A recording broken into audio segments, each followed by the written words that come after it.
Hi, everyone. This is Steve, jumping in before our episode on Alfred Hitchcock's Rear Window with a special announcement. We've decided to finish our month of Hitchcock with a full commentary track on one of his greatest films, but we are leaving the choice of that film up to you. It's also 2019, which means a whole new year of great films are available for us to talk about.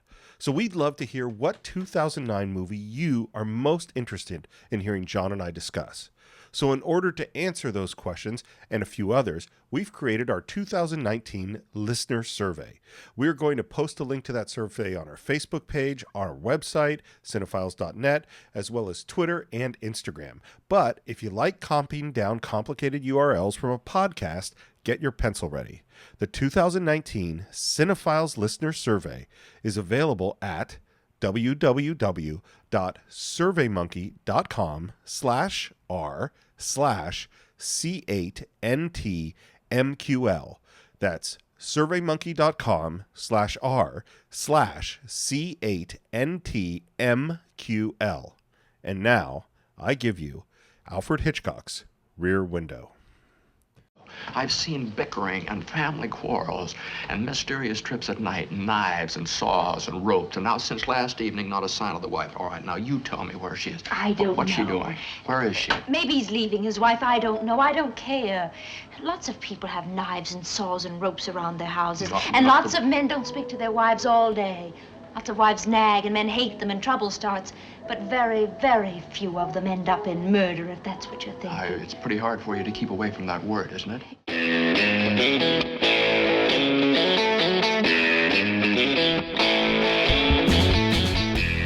Hello and welcome once again to the Cine-files, where each week we enter the world of a great film. We explore its themes, the history, the filmmaking, and the influence it has on us today. My name is Steve Morris. I'm a filmmaker and directing instructor in Los Angeles, California. Hello, everyone. My name is John Roca. I'm a voiceover artist, writer, producer, and host over at Collider, and lover of all things interesting. And so I'm very happy. All things interesting. All things interesting. But it's all subjective what I find interesting. I was just going to say, I guess we all are. Yeah. Whatever we find interesting, we probably love. We do love it. And this is, I can't believe we're finally doing it, Steve. A Hitchcock movie on the Cine-files after 3 years. Not just a Hitchcock movie, my friend. Right. We are in the midst of the month of Hitchcock. Yeah, man. And for those of you who've already listened to our kind of deep dive into Hitchcock and his life, that was last week. And now today we are beginning our exploration of Rear Window. Yeah. This is just a great film. And of course, one of the reasons we're doing it is it's a suggestion of not one, not two, not three, but four of our Patreons. Nice. James Williams, Clay, who's been helping us out. Yeah. Patrick Giormo. Sure. I think I'm saying that right. Rodrigo Picardo. Nice. All four of them wanted to hear us talk about Rear Window. And right now we want to hear them talk about Rear Window. Hi, my name is Rodrigo Picardo, originally from Salinas, California, now living in Los Angeles. Thank you, Steve and John and Steve, for talking about Rear Window. In my opinion, it's the quintessential Hitchcock film and a great gateway into him. It's got everything: his amazing camera work, sense of humor, symbolism, characterization, a beautiful set, Grace Kelly. It's a great mystery story and a prime example of visual storytelling. And overall, it's a wonderful cinematic experience. As soon as the music hits and those curtains rise, you know you're in for a good time. Thanks again, both of you. Keep up the tremendous work you do. Wow. Really appreciate your support, and we really appreciate that you picked this great film for us to do. So, John, how did you first come to Rear Window? Just recently, literally last year or earlier this year, if I remember correctly, because I know I Instagrammed about it. So I think it was last year that I saw it for the first time. It's one of those ones that had been like, everyone has blind spots of the great filmmakers. And you go, I'll get around to it. And then one day I kind of, well, not one day, I guess. Steve, you know this. Every once in a while, I'll go on these, what have I not seen from the top 100 at AFI? Yeah. And I'll look on TCM and I'll set my DVR to record those films so I can watch them. And Rear Window was on there just blinking at me going, when are you going to watch me? When are you going to watch me? So I finally sat down and watched an afternoon when I was sick from work on a Saturday afternoon and just sat and watched it and really enjoyed the film. And in 2018, it still has so much to say about this idea of spying on your neighbors, this idea of minding your business, and also this idea of what it can all lead to and whether you should do the right thing or not do the right thing. And it's incredible how... And whether or not it's the right thing. And whether or not... Exactly. And it's incredible how Hitchcock fills every one of these apartments with such life, with these interesting characters. Speaking of loving all things interesting, all these interesting characters that could work today, even today. For me, I literally have no idea when I first saw it. Oh, wow. I don't know. I know that by the time I was in college, I had seen it. But I really don't know when. I'm sure it was on TV at some point when I was in junior high-ish, something like that. But I don't think I appreciated it until film school. And then this became a real... There's certain films that you went back to and back to and back to in film school. Of course, Citizen Kane is one of them. And Rear Window is definitely one of them that we return to over and over again because the craftsmanship is just unbelievable. Yeah. But I will say, watching it this time, I feel so privileged that we are doing this month on Hitchcock because...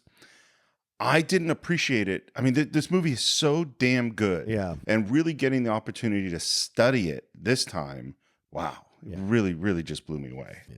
I'll talk a little bit about pre-production. It's one of the things this movie is based on is a famous case in England, I believe, which is the Dr. Crippet case, in which a doctor fell in love with his secretary, murdered his wife, cut her up in little pieces, buried her, and then took his secretary off on a cruise or sailing and disguised her as a sailor on the ship, and they eventually got caught and the wife was discovered. And so and there's another very famous murder that this is sort of based on. It's also based on a short story, which is by Cornwell Woolrich, and John Michael Hayes wrote the screenplay. And what we should say is that Hitchcock is involved at every single step, including the screenplay. He didn't write the screenplays, but he definitely... piece by piece, detail by detail, he was involved in every single step on the screenplay. And one of the things is that in the short story, there's no love interest. So the short story is just about a dude who's got a broken leg observing this murder. But the whole depth of this movie really comes from the addition of the love interest of the Grace Kelly character, and that wasn't in there. And, he cast one of his favorite actors to work with, which is Jimmy Stewart, who seems to be sort of, when he wants the everyman, he goes with Jimmy Stewart. Yeah, and this is about that time where Jimmy is transitioning, right? Yeah. From like the, kind of leading man of the 40s and 50s into something a little more... mature. Mature, complex, dark, those kinds of things. And so, yes, an everyman, but also showing what can be lurking inside the everyman that no one sees on the surface. This is his second film with Grace Kelly. First was Dial M for Murder, and it sounds like Hitchcock and his wife Alma, they love Grace Kelly. She became a very close friend. She visited them a lot. And we had to say, there have been lots of leading ladies that Hitchcock used and was to some degree obsessed with. It seems like Grace Kelly's the number one. She's the ideal. She is the perfect Hitchcock blonde. And later on in his career with people like Tippi Hedren and Kim Novak, he was trying to recreate Grace Kelly. He was trying to vertigo them. He literally was trying to vertigo them. It was shot on the Paramount lot. This is the biggest set ever built at that time on the Paramount lot. It's one of the biggest sets Hitchcock ever did in his career. And one of the things they did is they get in there and they built this whole neighborhood in this one studio, but it wasn't tall enough. They didn't have enough room. Underneath the studio, underneath the concrete floor, was a basement where they mostly stored furniture. And so they said, let's bust into the basement. So they knocked out the whole concrete floor, went down a whole nother story, and that bottom became the where the grass is and where the bottom of this neighborhood is. And the ground floor, that's where Jimmy Stewart's apartment is. Now one story up. Okay. I mean, this is a huge, huge, massive set. Yeah. That's all the pre-production I got. Okay. Want to go into the movie? Hell yeah. We start, strangely enough, looking through some windows. Yeah. And as we're looking at these windows, the curtains slowly rise up on that title, Rear Window. You couldn't be more perfect as an opening for this film. Yeah. We are literally opening our eyes onto the neighborhood. Yeah. And those windows are our eyes. And getting a good idea of what this neighborhood is and the characters involved in them and their daily lives. Yep. Because the next thing that happens is the credits end as the camera pushes out through that window, and then we begin this counterclockwise pan starting on a cat, and we go and see everything that's in the neighborhood. Yeah. We go up to see a family with a little girl, which is who we see the least of in this whole film. We see a couple sleeping on a fire escape, and then we catch our first glimpse of Miss Torso. Yeah. I can't think of a more objectifying name. She's literally called in the film Miss Torso. All right. And this is this beautiful blonde woman who is dressing as we speak. It's fairly risque of a shot of her back as she takes off and then puts on a bra, and then she goes and begins dancing and brushing her hair. And the camera keeps panning over until it pans over to Jimmy Stewart sweating. Yeah.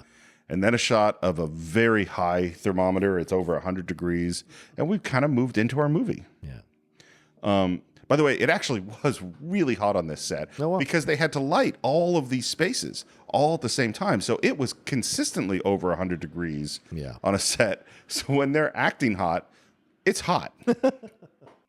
And we continue to see more of our neighborhood. We see that there's a composer working up on a piano. We see our married couple who are sleeping on this balcony wake up. We get a little visual gag because they're actually head to toe. We see the man sleeping one way, and then the woman pulls off the covers and you see, she's down at his feet, which is kind of funny. We're back with Miss Torso, who's now doing some dance moves. And by the way, Hitchcock, she wanted to go to there was on the studio lot, there's the studio choreographer. So she said, well, let me go to the choreographer to get some dance moves. And he said, absolutely not. You will come up with your own dance moves. And so those are what she made up.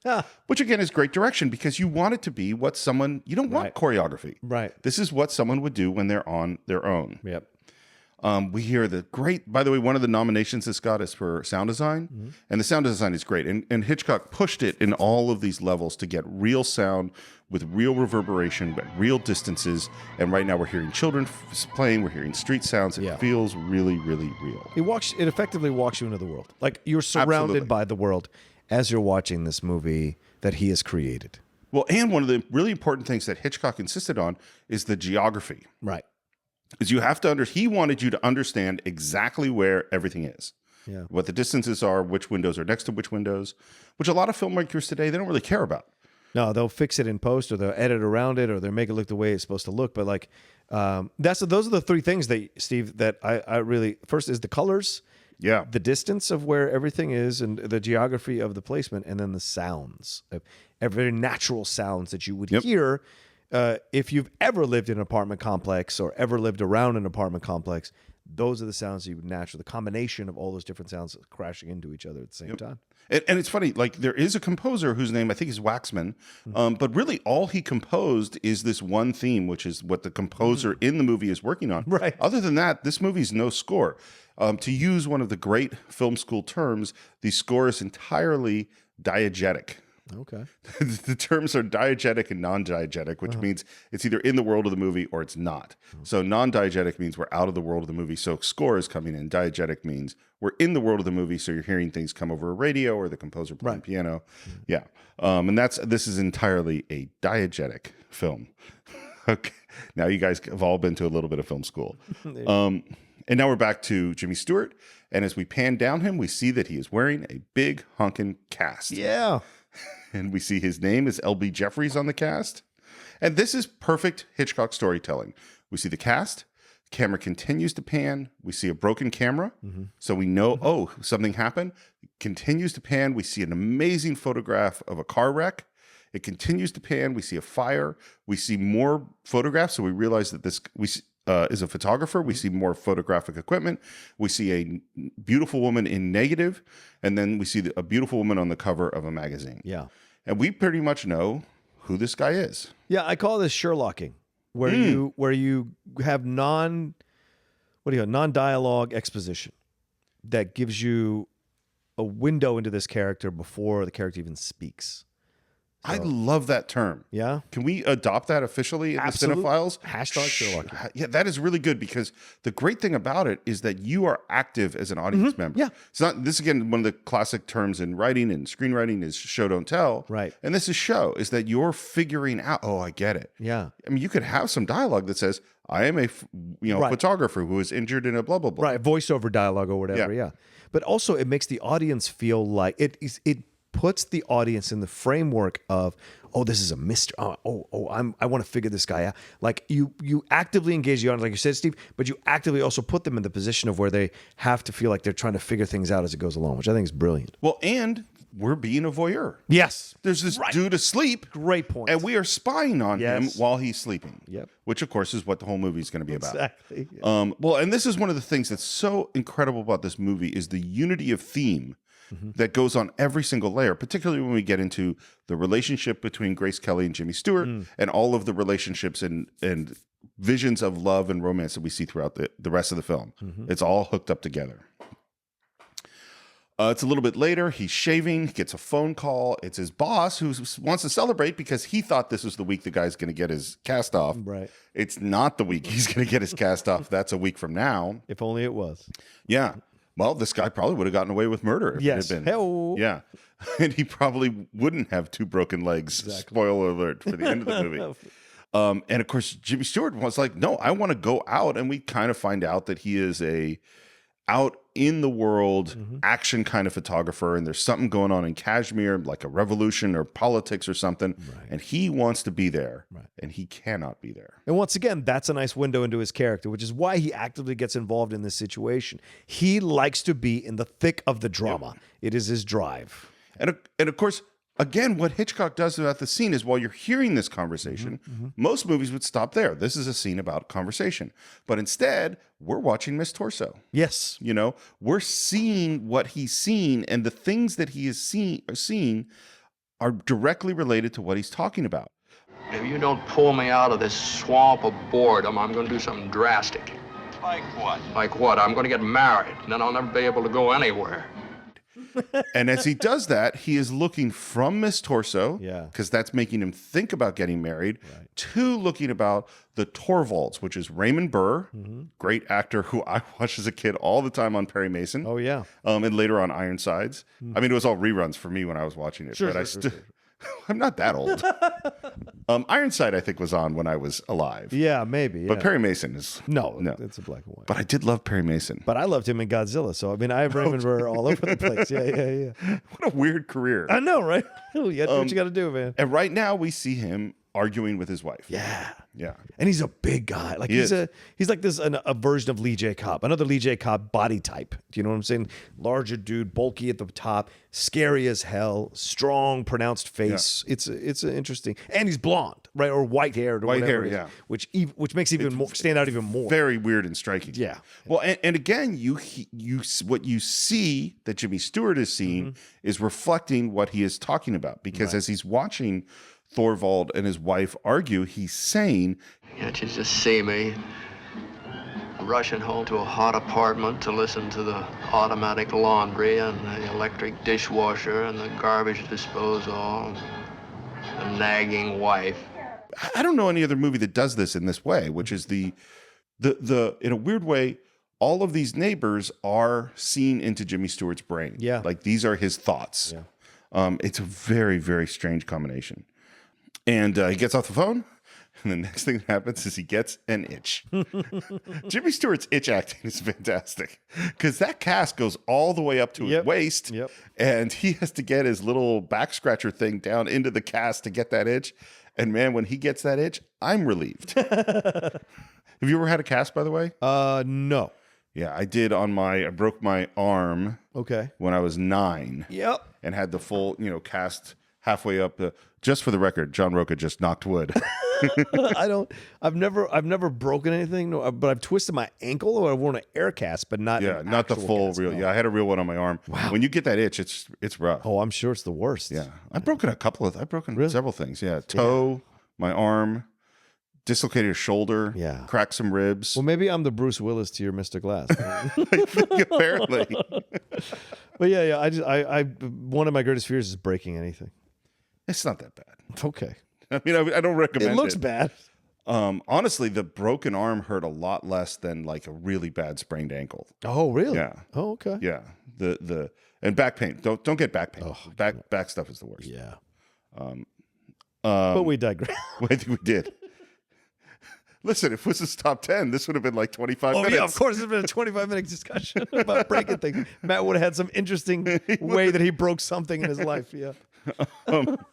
Back outside, we see Raymond Burr exiting. We see one of the women we haven't met, and she's kind of sunbathed, and she's a sculptor. And, Right. And she's, fairly friendly. Raymond Burr, Torvald is working in the garden. And our sculptor lady kind of gives him a bit of criticism about what he's doing with the plants, and he is not nice to her. Oh, why don't you shut up? Yeah. That's rough to your neighbor. He's a brusque guy. But here's the thing, though, is that he's an unhappy dude. Yeah. Like his wife, I don't think she's a picnic. No. I mean, but then again, I don't think she deserves to get killed. I don't think she wants to get pieces. But would you want to be a picnic around a guy like that, though? That's but we don't get to know. I mean, we don't. We really don't. The thing about we don't know. We know that she's an invalid, and we know that she's taking care of her because later on we get to the scene where he brings her a meal in bed with a flower, Right. and she just tosses that flower away, and Right. Like we don't know the chicken and the egg, Right. Like we don't know if he has been an asshole, which caused her to be abusive, or she has been horrible to him, which causes her to be him to be an asshole and have this affair, which leads to we don't know where it starts. Obviously, killing your wife, is bad. Yes, that is right here. You got it from the Cine-files right now. That's the folks. official position of the Our Cine-files. official position is killing your wife is bad. Yes, killing anybody. Yeah. Stella. Oh yeah. Thelma Ritter enters. She is like the insurance nurse that has been paid for by his insurance, who apparently, kind of waits on him hand and foot, gives him massages. She is fantastic. Oh, yeah. She is so good in this movie. Great comedic relief. Yeah, and what she does immediately is because she sees him watching the neighbors and calls him a peeping Tom. And that people like this go to jail. This is actually a crime. New York State sentence for a peeping Tom is 6 months in the workhouse. Hello, Stella. They got no windows in the workhouse. In the old days, they used to put your eyes out with a red-hot poker. Any of those bikini bombshells you're always watching worth a red-hot poker? And then she has this line, which I like quite a bit, which is, we become a race of peeping Toms. Maybe you should get outside your house and take a look in. She calls that homespun philosophy. He says he read that in Reader's Digest. And while she's taking his temperature, she goes on and says that she should have been a gypsy fortune teller. And she tells this story about how she had been the nurse in 1929 to the CEO of General Motors who had kidney problems. And she's like, I don't think this guy has kidney problems. I think this guy is stressed out. And I asked myself, what's General Motors got to be nervous about? Overproduction, I says. Collapse. When General Motors has to go to the bathroom 10 times a day, the whole country's ready to let go. Which I think is a funny line. And of course, Jeff, being the more realistic person, says, Stella, in economics, a kidney ailment has no relationship with the stock market, none whatsoever. Crashed, didn't it? and what's funny is this exactly parallels who Jeff is going to be in the movie, which is he's going to make observations and he's going to make conclusions about what those observation means. Right. And then all these people are going to say, particularly the detective, that has nothing to do with reality, Right. but it crashed, didn't it? Yeah. There was a murder, wasn't it? True. Yeah. And also, I think we should take a moment here, Steve, to look at the time this is happening because of what she says, right? 1954. Right. This is what? On the heels of the Red Scare. Right in the middle. Right in the middle. So this idea of wanting to know what everyone is doing is now starting to become a mainstream subject of conversation, a topic, right? And this idea of it all. And yes, maybe I'm sure there were people in Tom's, people would get involved in people's lives in the 40s, 30s, 20s, whatever. It's always been but this is now becoming a part of the movies, this idea of seeing something, watching something, looking at something, being interested in people's lives and having opinions about it.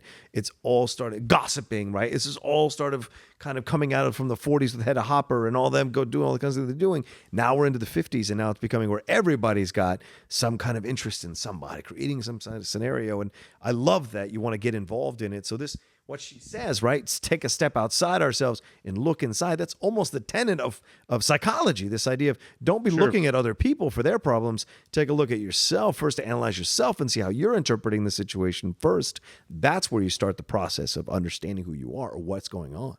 I love that. That's a great point. And particularly, in thinking about the Red Scare, I hadn't thought about it, but it's such a good point because what happens at that time is that a thing that someone did is suddenly going to be used against them, some personal story. Right. And it's like, yes, it could be that someone was actually a communist agent working for the Soviets to destroy the country. That's possible. It also could be that someone went on a date and that date ended up in a meeting and they were in a ruin. Now suddenly they're being asked to name names. Their life is being ruined. And that, do we have the right to have our private opinions to ourselves and discuss things in ourselves and have conflicts with our spouses without the world watching and judging And judging, right. Yeah. Without having all the context of it. And brother, look where we are today. Yeah. I mean, the ability of the world to be up in our business, there it's like if you close the window, nobody knew what was going on. Right. We can't close the window now. The window is sitting in my iPad right here and my phone and my records and everything I buy and on Facebook and on Twitter. Like and is the world being very, hey, live and let live. Let's not judge other people's business. No. It's not what's happening. Yeah, on the heels of everything that happened with Facebook and everything like that, and with the Cambridge Analytica, all that happening, you're just like, oh, everyone seems to have access to all our personal data, and where's our privacy? It's all gone. We're living in a rear window world now. Absolutely, man. Scary. Yes. And of course, what Stella is saying is you're going to end up in front of a judge and get 3 years, for this. And really, she's correct. Yeah, the whole time. He is already being a full peeping Tom, and pretty soon he's going to pull out the binoculars. Right. That's not messing around. It's funny. She finishes taking his temperature, and she says he's got a hormone deficiency. He's like, "What? How you could judge that from taking your temperature?" And she says, Those bathing beauties you've been watching haven't raised your temperature 1 degree in a month. because what's he doing? He's staring at Miss Torso. Exactly. Yeah. We move over to the massage table. And she's not nice to him at this massage. No. She's pretty brutal to him. And now we bring up the subject of Lisa, which is Grace Kelly's character. Yeah. And why does he not want to marry her? I'm not ready for marriage. Every man's ready for marriage when the right girl comes along. And Lisa Fremont is the right girl for any man with half a brain who can get one eye open. Great lines, man. His response is, she's all right. Now, look, I don't think that Lisa Fremont is right for every man. There are people that wouldn't be right for. But anyone who describes Grace Kelly as all right. Yeah. That is not correct. Yeah. She is not just all right. Especially a guy creeping into middle age. For God's sakes. And she's kind of going, what's going on here? Do you have a fight? Is the father loading up the shotgun? Is that what's going on here? No, she's just not the girl for me. Yeah, she's only perfect. She's too perfect. She's too talented. She's too beautiful. She's too sophisticated. She's too everything but what I want. Too perfect is going to be a thing that's going to come up a lot. Oh, yeah. Yeah. Because he just says she comes from this sophisticated Park Avenue world, and that's not his world. He's a camera bum. That's how he describes himself. Can you imagine her traveling around the world with a camera bum who never has more than a week's salary in the bank if she was only ordinary? I actually don't think he wants ordinary. No. That's not what he wants. No. And then he has this line that comes back is really important. You never gonna get married? Well, I'll probably get married. When I do, it's going to be to someone who thinks of life not just as a new dress and a lobster dinner and the latest scandal. I need a woman who's willing to who's willing to go anywhere and do anything and love it. So the honest thing for me to do is just call the whole thing off. Let her find somebody else. It's funny watching this movie this time. Is that I have real problems with this guy. Yeah. He's a problematic person. Oh, no, this is an interesting thing to watch. Like, he's the protagonist of this film in 1954, and that's why you cast Jimmy Stewart, because you don't want to hate the guy, and it causes you to explore your feelings for him. But in 2018, with the advent of how we've changed as a culture so much, just over the last 5 years, Steve, you look at this movie now, and this is not a good guy. This is not this is a kind of a complex character that you can decide for yourself if you want to enjoy this guy or enjoy his feel that he deserves what he gets at the end. These are the things that you have to kind of explore within yourself. But yeah, I remember watching it last year. I was like, yeah, I don't like this guy. He's kind of a judgmental prick. He's really just one shade away from Raymond Burr on a flip side of the coin. You don't see him killing somebody, but you could see him yelling at what's her face, the sculptor, for telling him how to do the plants. Well, and See, we've said this a lot, that looking at this movie with 2018 lives, et cetera, et cetera. I don't think Hitchcock wants us to like this that much. I really think this is fully 1954 because you see all of the little cracks in his behavior. And you see what we'll see throughout this movie is imagery reflecting his kind of fucked up perspective on the world. Yeah. Like, it's very, very clearly in the filmmaking. I mean, yes, I think some of our feelings about these things have changed, but a lot of it is like, no, that's what Hitchcock was saying, which is interesting because one of the interesting things about this film is Hitchcock's a cerebral guy. He is not an active, passionate person. And the distance between the person who acts and the person who is thinking of things, observing, being a voyeur, being a spectator, a spy on life, that's a lot about Hitchcock too. Yeah. You know, I think it's interesting because the other movie we're doing in our month of Hitchcock is Vertigo. And I think Vertigo also is the other movie that gets really close to the bone of who Hitchcock is. Yeah.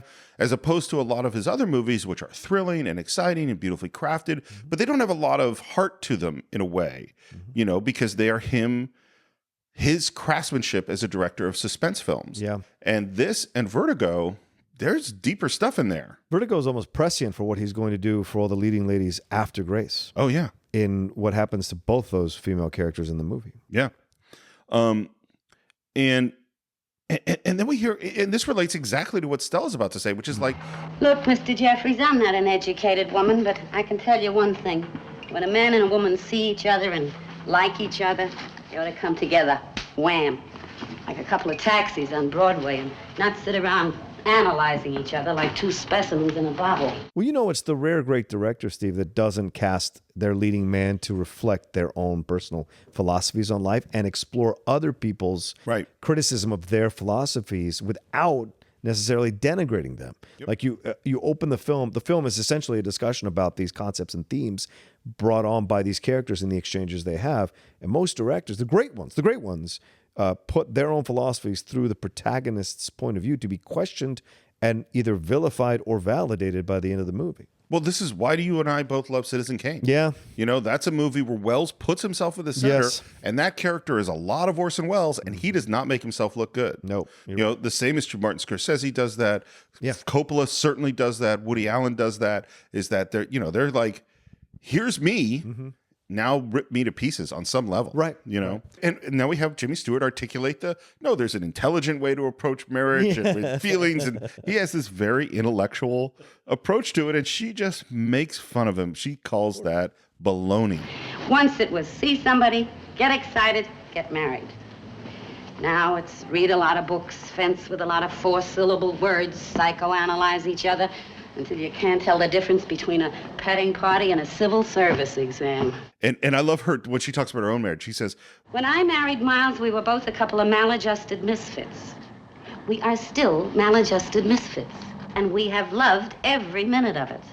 I think that's a great way to look at a marriage, you know? And his response is to get me a sandwich. And she gives it, I have 2 words of advice for you. Marry her. Yeah. And this is what the movie's really going to be about. Mm-hmm. But he ignores her, of course. And because what he's really interested in is what's going on outside his window. Right. He sees Thorvald. He sees our sculptor. Of course, he watches Miss Torso.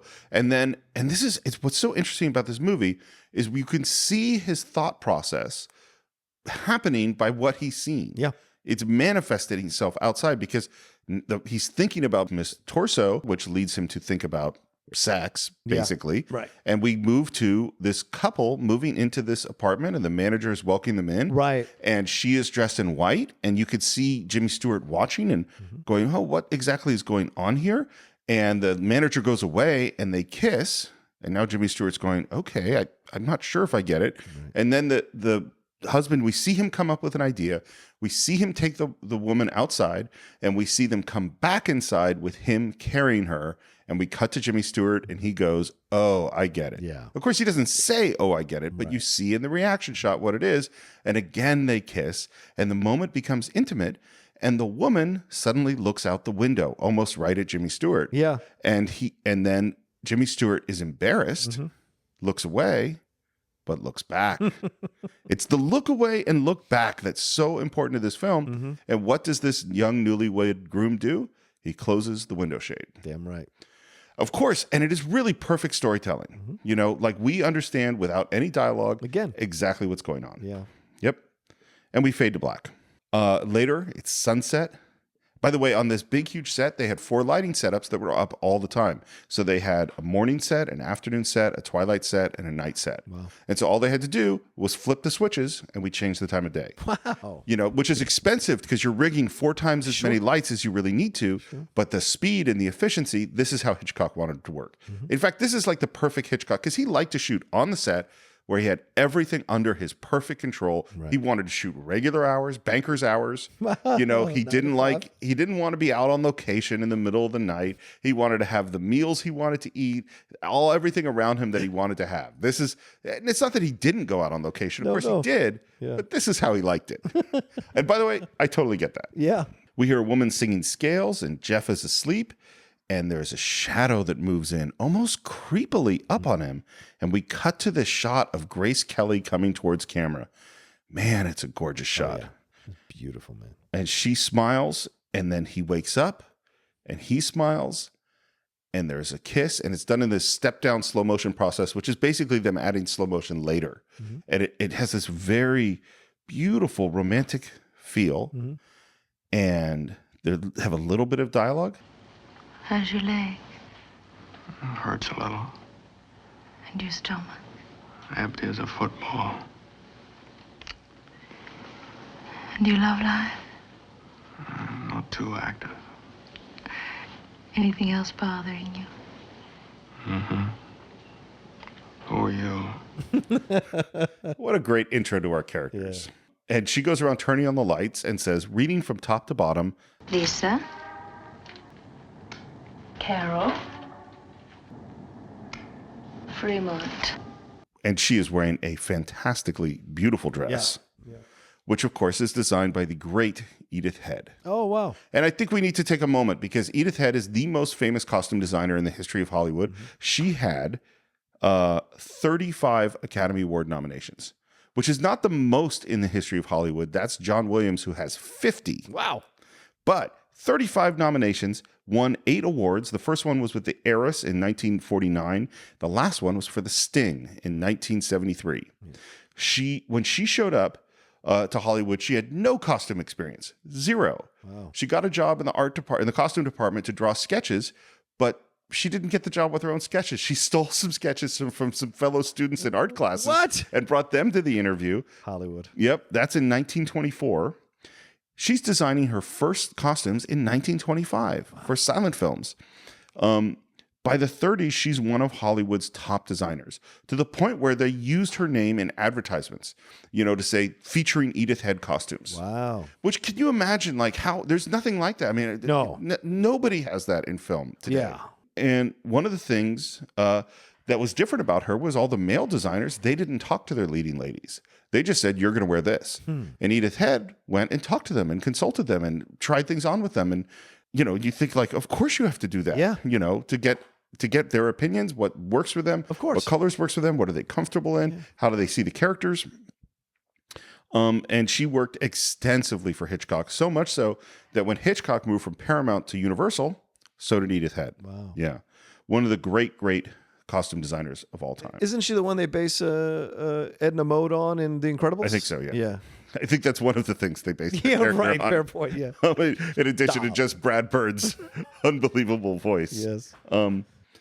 And we see, she's in this beautiful dress, and that's where we kind of find out that she's somehow in the fashion world, that she wears these incredibly expensive, beautiful dresses, and then that helps sell dresses, and she's, part of advertising for them and modeling for them. It's the first Instagram model. Yeah. Yeah. By the way, that dress costs $1,100 in 1954. That's a pretty penny. That is a lot of money. And the last thing she says about the dress is, even at half the price, it would be worth it for the occasion. Yeah. And he goes, what's the occasions? Wednesday. And she says, it's opening night of the last depressing week of L.B. Jeffries in a cast. So she's coming to celebrate that he has only 1 week left. Yep. Again, she's perfect. I mean, Yeah.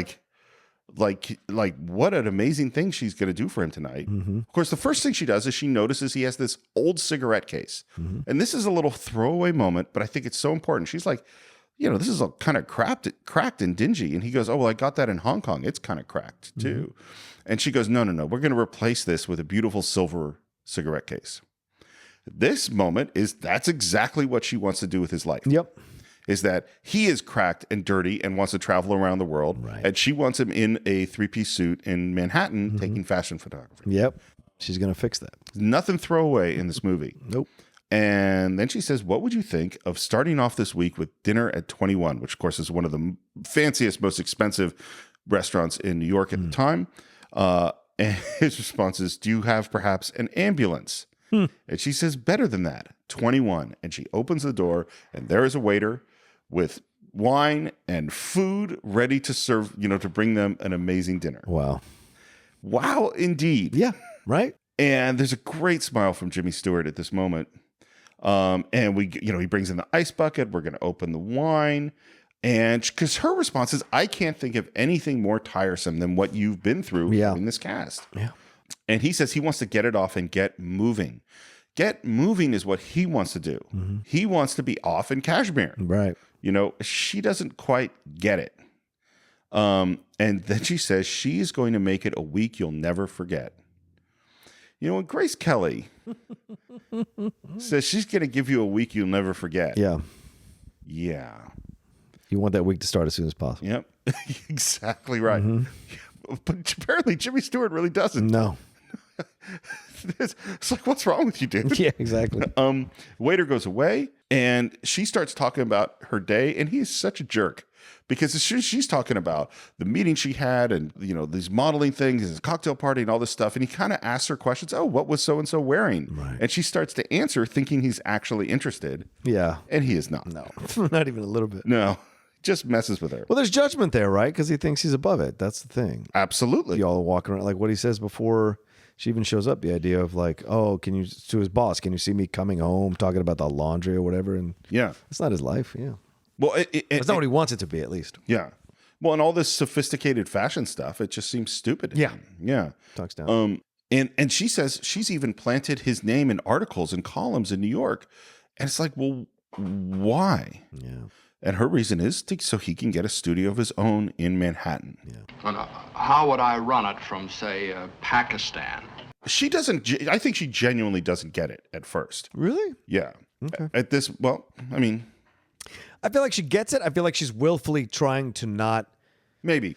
It's opinion, right? Like it feels like to me that she gets it, but she's trying to like, no, like move past it because she thinks eventually she will convince him what she wants him to do. I think it's either in both. It's sort of, why would anyone not want to live in Manhattan and have this world that's the most fabulous? That's everything she believes is based on this is what's amazing. Yeah. And that's not what he believes. And this is sort of the core conflict they're going to have. Isn't it time you came home? You could pick your assignment. Well, I wish there was one I wanted. Make the one you want. You mean leave the magazine? Yes. For what? For yourself and me. I could get you a dozen assignments tomorrow. Fashions, portraits. And when she says portraits, he just laughs. Of course, it's beneath him. Yeah, of course. And you know what? There is a big difference between filming the revolution in some country, of course, and sitting down to take portraits on some rich person's little kid.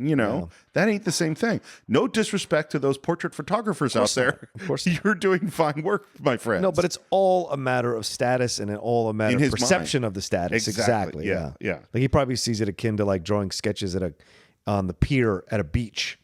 Of people's faces. Yeah, and as she kind of talks about seeing him in this beautiful dark suit, he says, "Now, let's stop talking nonsense, shall we?"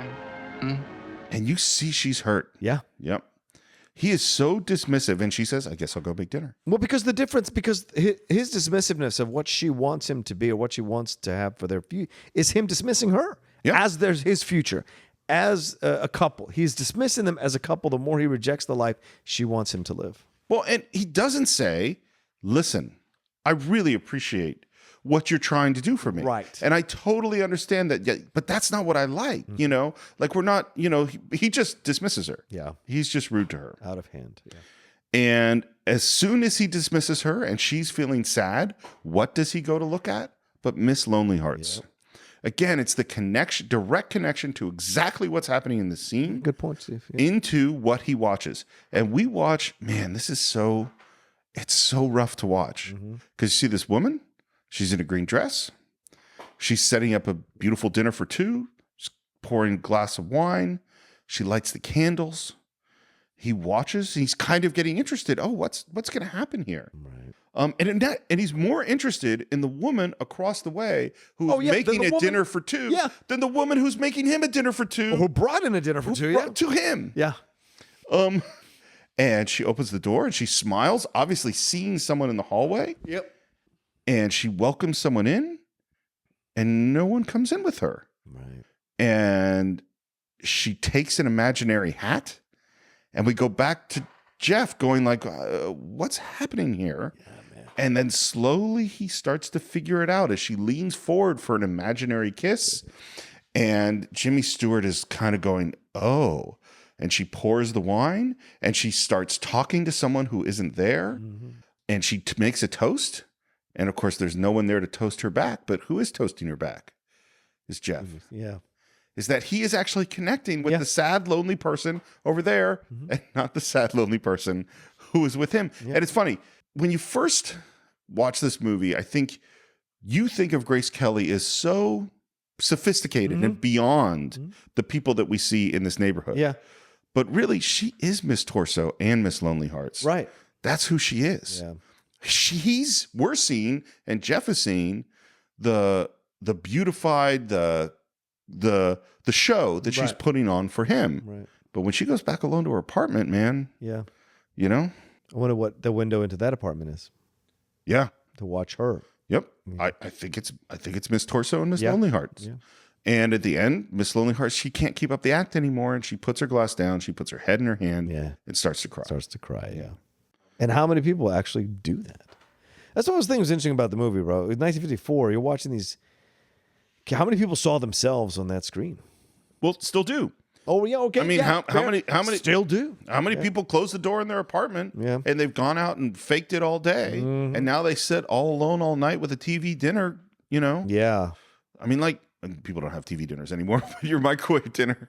I mean, like, you know, we live in a, you know, this is the weird thing about the Facebook connected world is we are uber connected and people feel often more connected or more disconnected. Yeah, more disconnected. Yeah. You know, so lonely and isolated. And by the way Hitchcock directed all these people doing all these things in these scenes is they all had earpieces.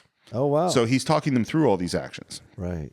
And the other thing to keep in mind is when we're watching Jimmy Stewart react to all these things, he's reacting to nothing. Yeah. He's sitting alone with a camera in Hitchcock.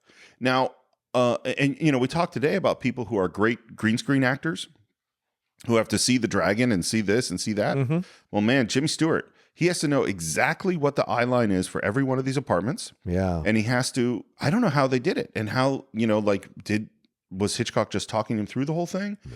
But his performance is stellar. I mean, it's so real, and you never for a moment think he's not seeing what he's seen. Right. Yeah, that's great. And in comes Lisa, and Jeff says, Miss Lonely Hearts. Well, at least that's something you'll never have to worry about. Oh, you can see my apartment from here all the way up on 63rd Street? No, not exactly, but we have a little apartment here that's probably about as popular as yours. You remember, of course, Miss Torso, the ballet dancer? She's like a queen bee with her pick of the drones. And we see her in her apartment, dressed beautifully with a bunch of men. Yes, all paying a lot of attention to her. It's a weird moment, man. It's really weird. I've never been in a scene like that. I've never been in a situation like that. Were there multiple men and one woman? Where you're part of the multiple men trying to woo the same woman at the same time. I think that happened once, I guess, maybe in my life.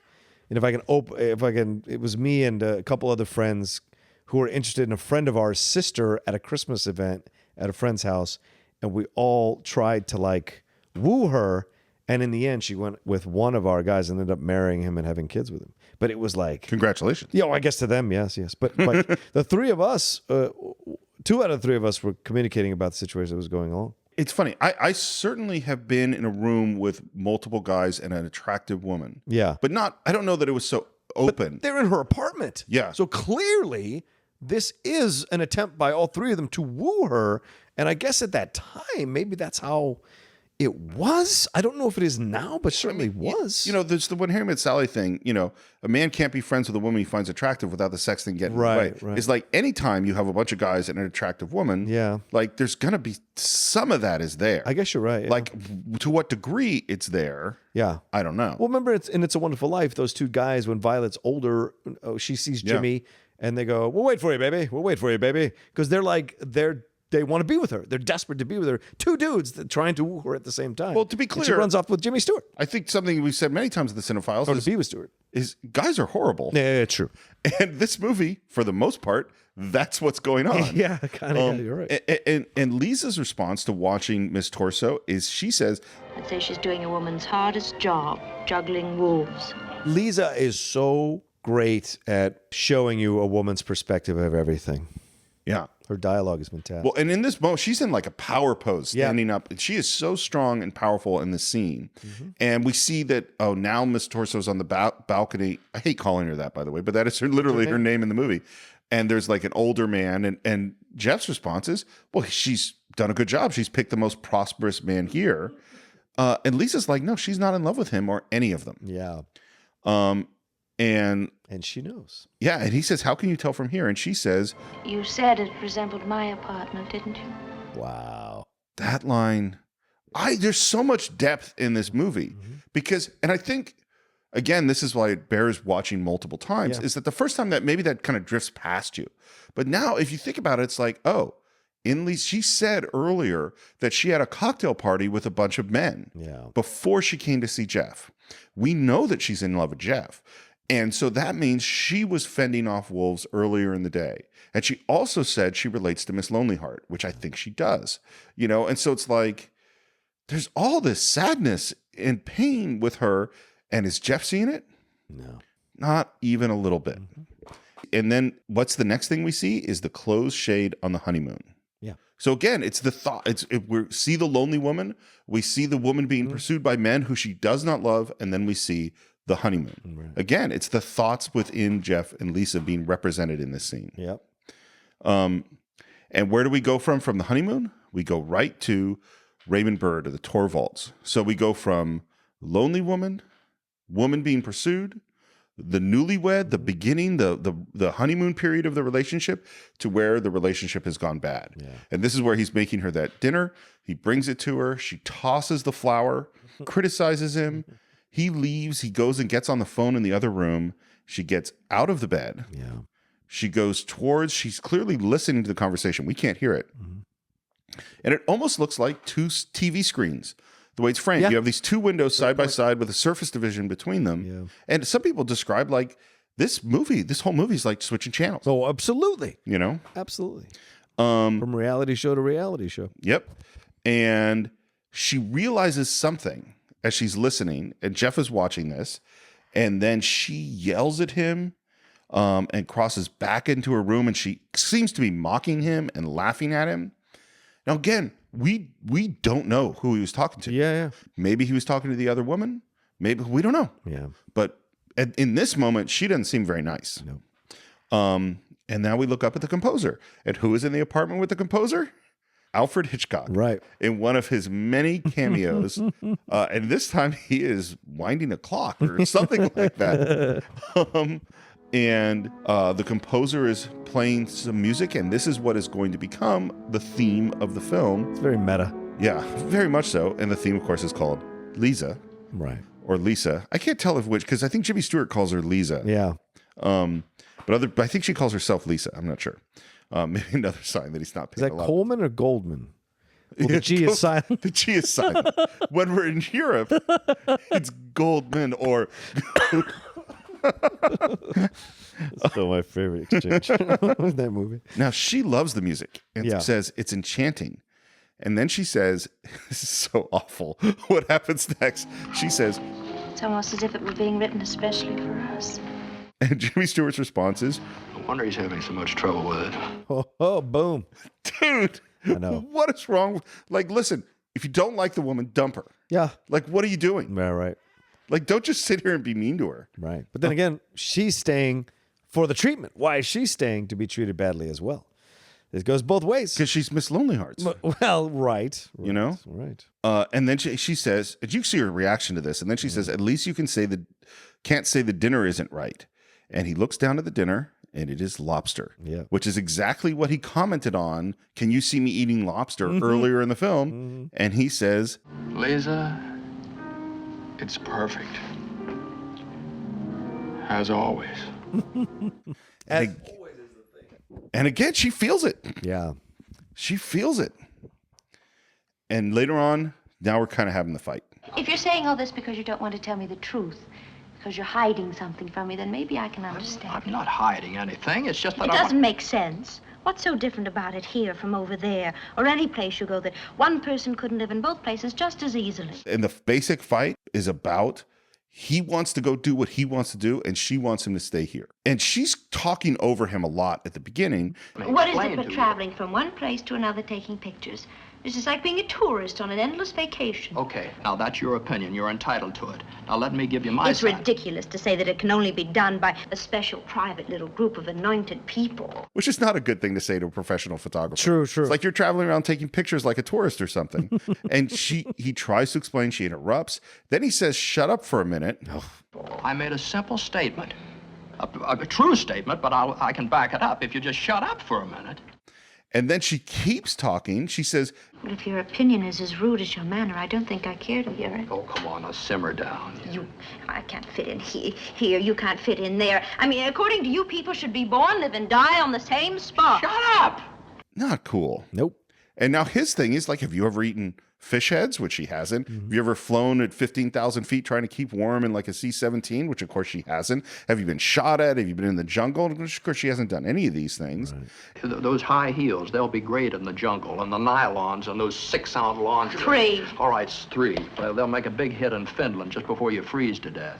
I like her response, by the way, is, Well, if there's one thing I know, it's how to wear the proper clothes. That's a great line. and, you know, they keep having this argument about what their lives are supposed to be. Mm-hmm. By the way, some of this is based on a photographer named Robert Capa, who was in a relationship with Ingrid Bergman. Oh, wow. And he didn't want to stop doing his world traveling photography, and that is why their relationship ended. Yeah. Again, Ingrid Bergman. And we finally get to, you can't stay here and I can't go with you. And he says, I don't think it would be the right thing. You don't think either one of us could ever change? Right now, it doesn't seem so. Now, this is breakup talk. Yeah. Right? This is a breakup. Yeah. And she says goodbye. Yeah. Goodbye, Jeff. Well, you mean good night. I mean what I said. Yeah, man. Strong statement there. That's a breakup. Yep. Right? That is a breakup. And what's funny is he wasn't, I will say, man enough Right. to break up with her. Right. He's trying to get her to break up with Yes, him. exactly. He's poking and poking and poking and being denigrating to these visions she has of the future and criticizing them because he wants to drive her away without having to be the bad guy. And then still, and this is what's so awful, the next thing he said is, couldn't we, just keep things the status quo? Right. What does that line mean? Well, obviously, it's comfortable, the relationship he has with her now at this level. The fact that she wants to go to the next level with him because they've been together for God knows how long, it is not what he wants supposedly, and it unsettles him. And he's just happy having things perfectly placed in certain places in his world so that he can function running off and doing whatever. He wants the world to work in a certain way, the way he wants it to work, so that he can selfishly keep being who he's being at this time in his life. This seems like a classic, why buy the cow when you can get the milk for free, which is a horrible, horrible, old expression. Right. But basically he's like, can't we keep fooling around, but I have no commitments or responsibilities to you whatsoever? Exactly. Like, why can't we, and then I can go and do whatever I want and you just have to wait for me? It's the immature rantings of a child. Yes. My note, by the way, after that line in my notes is asshole. Well, when am I going to see you again? And she says, not for a long time. Mm-hmm. Pause. At least not until tomorrow night. Interesting. It's so sad. Yeah. It's very sad. And she leaves. And what does he do? He turns around to look at his neighbors. Of course. Um, TV's on. and then there's a exactly. And there's a scream and broken glass. And he hears it, and we fade to black. Now it's the middle of the night. It's thunder. It's raining. There's that couple sleeping on the balcony. They get caught in the rain, which is some great comedy as they kind of stumble in through the window. And Jeff smiles. And then they fall through the window. The guy falls into the window, and Jeff laughs. So we get a little bit of our comedy. Then he looks down, and Raymond Burr is leaving the apartment with a big, heavy silver briefcase. Yeah. By the way, important tip to all you filmmakers out there, put something in the briefcase.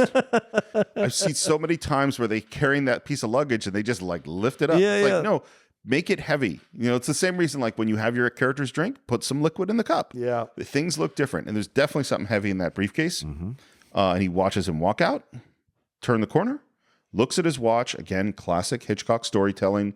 It's 1:55 in the morning. Yeah. Fade out, fade in. It's now 2:34 in the morning. Raymond Burr returns. Same time, the composer has come home drunk, knocks his score off his piano, and immediately falls down. And Raymond Burr goes back into his apartment and then is leaving again with a heavy suitcase. Jeff thinks, watches him walks into the street. Jeff thinks some more, and we fade out. Yeah. Now he's asleep. He wakes up, looks across, sees closed windows, takes a drink. Light turns on and in Miss Torso's apartment. And she is forcibly saying goodnight to someone who is trying to get in through the door. Yeah. Scary. It's unsettling. Yeah. Yeah. And again, we have this thing of women as victims, which goes throughout Hitchcock films. But particularly in this one, I think we're really seeing that. Yeah. And he watches her. Then he looks down to see Raymond Burr return and then back up to Miss Torso, who's in the bathroom. It's a very, very intimate moment that he's spying on. Yeah. And then, and of course, we see that Raymond Burr's apartment is right next to Miss Torso's apartment.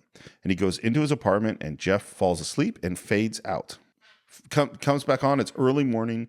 The camera pans off sleeping Jeff. And this is really important. Yeah. He does not see the next thing that happens. We see Raymond Burr leaving with a woman in black. And the camera comes back to Jeff to show that he is still sleeping. Again, this is the tight Hitchcock storytelling. Next morning, our sunbather is sculpting some weird modern art piece of sculpture. Someone asked what it is, and she says it's called Hunger. Miss Torso is dancing, and now we see another little important bit of this piece, which is the wife from the people that were sleeping on that fire escape is lowering down a dog in a basket. Yeah. It's a great little bit. And it gets out of the basket to go do its business. What a great bit. I think that's just kind of awesome how they train that dog. Right. It knows what to do, and it gets back in the basket. Puts the lotion in the basket. Does put the lotion in the basket. I got your dog, mister. And we're back to Stella massaging Jimmy Stewart, and she's a little pissed off because it's very clear that he slept in the wheelchair rather than the bed. Must have been watching out that window for hours. Yeah, it was. What are you going to do if one of them catches you? Yeah, depends which one. Now, Miss Torso, for example. You keep your mind off her. It's creepy. That's a creepy kind of thing to say. Well, she sure is the eat, drink, and be merry girl. Now, last night, he literally saw a dude trying to force his way into her apartment. Yep. And now he's describing her as the eat, drink, be merry girl. Like his image of her, despite what he saw last night, is still just she's a party girl. Like when Lisa said the thing about her fending off wolves, he did not hear that. Nope. He's seen her just that same way. Because he's been a wolf. Well, and this is why I say this is not 2018. That's Hitchcock's intention. That is very clear to me. Oh, the right. Storytelling. No, of course. You know what I mean? Of course. Yeah. No, very good point. And Stella's like, stay away from her. She's going to end up fat, sad alcoholic, which is brutal. Yeah. And we hear that Miss Lonely Hearts drank herself to sleep again. Poor soul. Oh, well. Maybe one day she'll find her happiness. Well, some man will lose his. What a dick. Yeah. Yes. Well, this is who we, right? This is what makes the film still so topical. How many of us watch other people's lives and judge by snapshots, judge by watching them interact in certain situations or watching their reactions on Twitter or on Instagram or any kind of social media. And you go, oh, I figured this person out. This is the person. They're like this. And because from my judgment, I know. Like, it's the vanity of our own judgment. It's the vanity of our own analysis that motivates making offhand comments like that and thinking they're funny. Well, and what's interesting is, two things. One is, I couldn't agree more. It's so often that you see someone, they say a thing on Twitter or on Facebook, or they have a quote in the news or something, and like, oh, that person is a racist, a troll, a sexist, a homophobe, or whatever it is. It's like, look, you don't know that guy, and once it's and once it's out there, like, it's very hard. People's lives are ruined by this one. There's that book, So You've Been Publicly Shamed, by John. Oh, yeah, that came out recently. Yeah, it's really upsetting. Yeah. It's a really upsetting book, and there's a story in it. Sorry, it's a brief digression about the woman who got on the plane to South Africa. And she leaves Heathrow Airport, and she tweets to her 32 Twitter followers, going off to Africa. I hope I don't get AIDS. Just kidding. I'm white. Jesus. Which and I really believe this, her intention was to make fun of a person that would say that horrible joke. You know what I mean? Like, that was she was mocking this ridiculous idea that some people might feel that way. She leaves. She's on the plane. She lands from the plane. She is the #1 trending thing on Twitter. She's been fired from her job. She has 20,000 messages on her machine. Her life is completely fallen apart. And essentially, that woman has never recovered. Yeah. In the book, checks in with her 7 years later. She still has, trouble finding work. Everywhere she goes, you do a Google search for her, that is the first thing that comes up. So she is a well-known racist for making this. And of course, that was a bad joke. Yes. You shouldn't have said that. It was not, but she thought she was saying it to her 32 Twitter friends. It's like, all of us have said things that we shouldn't have said. Sure. And that will haunt her forever. The other thing I was going to say is that here he is making these judgments about these people, and many of them incorrect. Yeah. And it's also a movie about this one judgment he makes about this guy that is correct. Yeah. But it really could just as easily be incorrect. Yes. And that's what we get to right now, because now he's kind of talking about this salesman who's splitting up. Maybe he's splitting up with his wife, and what was he doing with his sample case out in the middle of the night? What could he be selling? To which Stella's response is, flashlights. Yeah. She's so funny. I love that. And Stella thinks, oh no, the coward is going to run out on her. And Jeff's response to that is, sometimes it's worse to stay than to run. Oh, there you go. Well, I mean, look, there are times for marriages to end. Yes, of course. That's just reality. But his view of marriage is really represented by the Torvalds. Yeah. That's what, and we see it when he looks from place to place, is he sees sex with Miss Torso, honeymoon with the honeymooners, and then actual marriage with Torvalds. Right. That's what marriage is like in his mind. And this morning, all the shades are drawn, so we can't see anything of them. And except Stella says, well, looks like he's up now. And he turns, and there's Raymond Burr.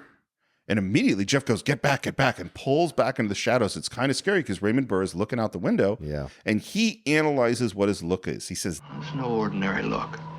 It's a kind of a look a man gives when he's afraid somebody might be watching him. Wow. And it does look that way.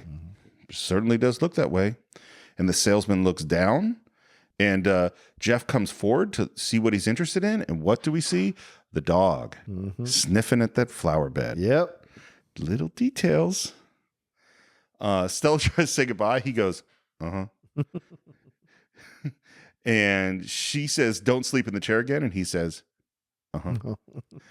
Stella, take those binoculars out of the case and bring them here, will you? Trouble. I can smell it. Glad when they crack that cast and I can get out of here. And he says, and he pulls up the binoculars, and now we go into the closer shot, and we see it's irised, which means there's a little black round circle around it, which really goes back to the silent film era, but also shows that we're looking through the binoculars. Yeah. And we see that Raymond Burr is reloading his sample case. Oh, and I should have said before, he was cleaning his sample case. Yes. Interesting. And Jeff thinks that's interesting too. And I think this is the moment that he first has the thought. I think this is where it first hits him. It's been he's building. Yeah, the pieces are there, and he hasn't quite put them together. And now he goes, And now he goes, man, I really need to see this closer. So what does he do? He wheels over to a drawer, pulls out a big, long telephoto lens, Yep. attaches it to his camera, rests it on his knee, and now we're into the poster. Yeah. Now we see Jimmy Stewart looking through that long lens, and what does he see of Raymond Burr? He's got some newspaper, he's got a little saw, and a nasty-looking carving knife that he's wrapping up. Oh, my God. Yep. He lowers the lens, he raises it up. We see Raymond Burr stretch, yawn, and lie down on a couch. Yep. And Jeff thinks, and we fade out. Again, this is the master storyteller. Yep. Yeah. I think I think I said it during our Hitchcock episode, but I think Spielberg studies at the feet of Hitchcock. Oh, that's great. You know, like that's because Spielberg is today's master storyteller. The composer is, up in touching his piano. We pan up to the family. We don't stay at the family. No. Interesting enough, the happy family is the one thing Jeff is not interested in spying on. Oh, of course, there's no drama there. Yeah. Well, and it's not what he wants to see. Exactly. It's like his view of the world is that marriage is the Torvalds. It can't go be the happy family. Well, I wonder if this is Hitchcock's jab also at people who wanted to see these happy, feel-good movies. And Maybe. And he's showing you what people actually really want to see, and that's the drama and conflict. We hear whistling, and this is often in this film, is that sound leads us to vision. So he hears a sound, so he turns and looks out the window, and that leads us to see the woman whistling for her dog. The dog runs back into the basket to go up. Very important. Miss Lonely Heart is sewing. Miss Torso is brushing her hair. The sculptor is sculpting. The newlywed shade is still closed. And the camera pans up to Jeff and Lisa kissing. And the first thing she says is, what does a girl have to do for you to notice her? I mean, it's Grace Kelly, dude. Like, either make out with Grace Kelly or don't. Right. I find this very frustrating. Clearly, I know. I really do think she is among the most beautiful women, particularly in this movie, ever on film. Undeniable. Yeah. It's an undeniable thought. But I really wonder, it's like Hitchcock giving Jimmy Stewart directions, like, wait, you want me to do what? You want me to kiss Grace Kelly and ignore her simultaneously? That's tough. Yeah. Well, if she's pretty enough, she doesn't have to go anywhere. She just has to be. Which, by the way, is totally untrue for Jimmy Stewart's character. We're going to see later on, she does have to do something for her. It will be her doing stuff that does get him to notice her. And then she actually says, pay attention to me. Well, I'm not exactly on the other side of the room. Your mind is. And when I want a man, I want hold of you. I mean, she can't be more obvious than she is being. Of course. In fact, this film is quite clear on sex. I mean, in addition to him spying on Miss Torso, and we have the newlyweds behind the curtain, and we have Miss Lonely Hearts, we know what she wants. Yeah. But our main character, Grace Kelly, she's clearly wants sex. Yep. I mean, she brought him to 21 and lobster dinner the night before. Yeah. Now she's back again, making out with him. And it says, when I want a man, I want all of him. And he asks, don't you ever have any problems? Her response is, I have one now. And he says, so do I. Doesn't actually care about what her problem is. Right.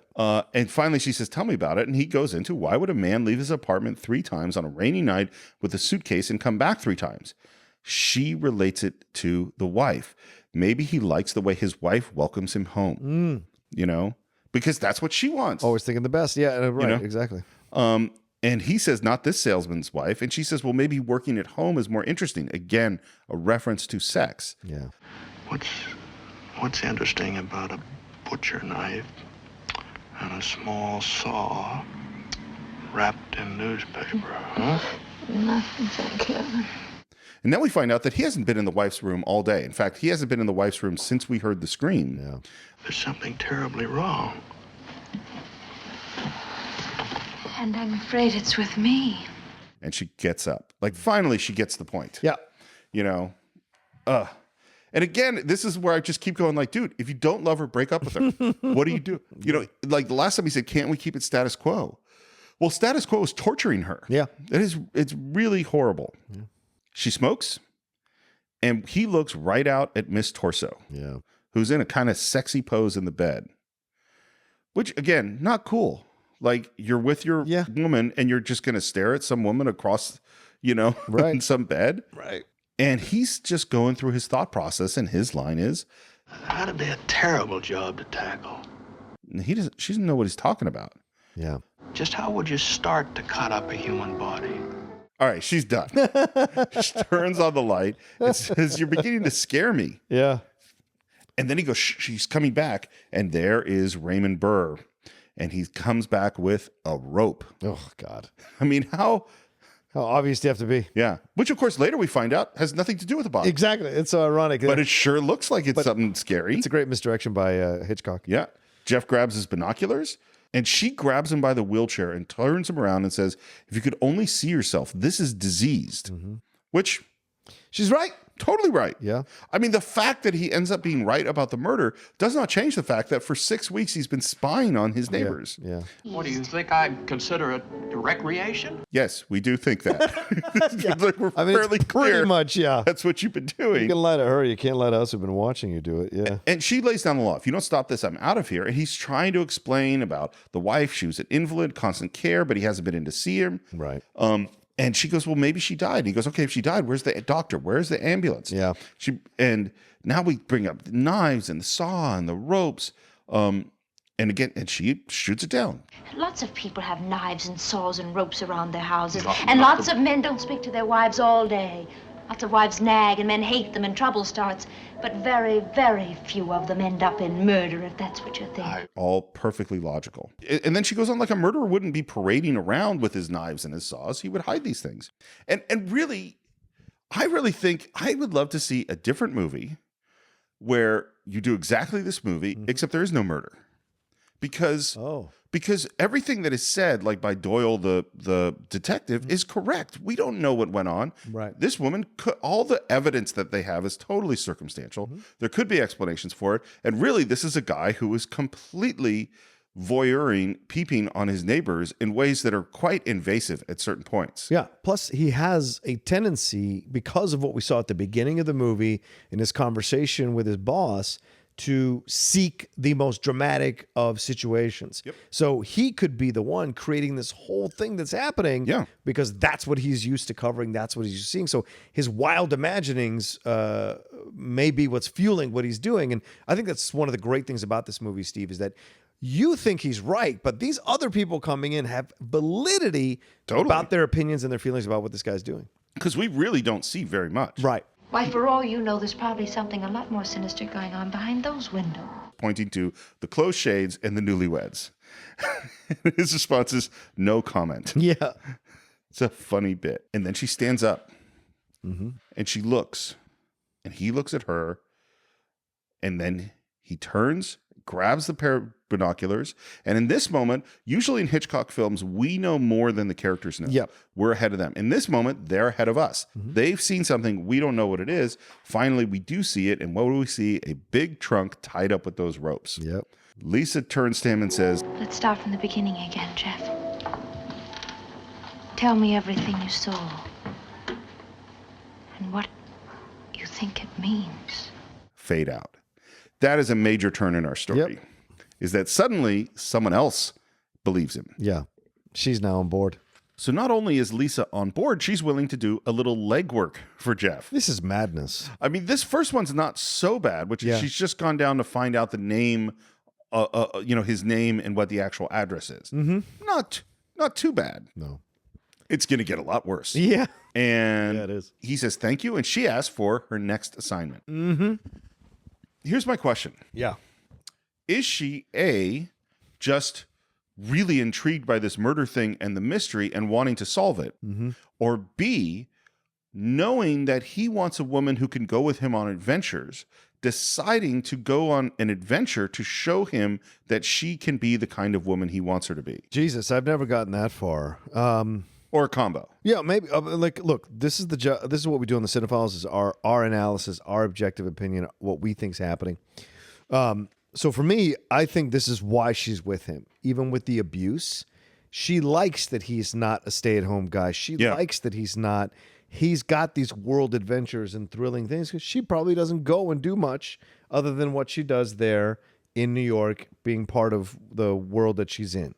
So now this is a way for her to be part of his world a little bit and see and them working together. It's also a way for her to be with him more, where he's more alive in the situation and paying attention to her and that kind of stuff, right? Yeah, Right or wrong, it just feels like that's what's happening. Yeah, to me, it's clearly both. I think this does turn her on. I think she is excited about this and about the mystery. I think she is not happy in her life as much as it is fabulous and amazing. Absolutely. So I think this is really, but I think also in her mind, she also knows, like, okay, I have had no luck seducing him with the lobster and 21 and kissing and my beautiful dresses. And like, he's clearly interested in this thing. All the other tactics that have worked with other men are not working with Would him. work easy. I mean, Grace Kelly shows up at my door with lobster. Sure.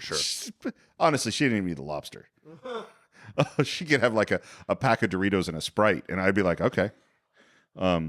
Sure, the sweatpants. I love sweatpants. Right.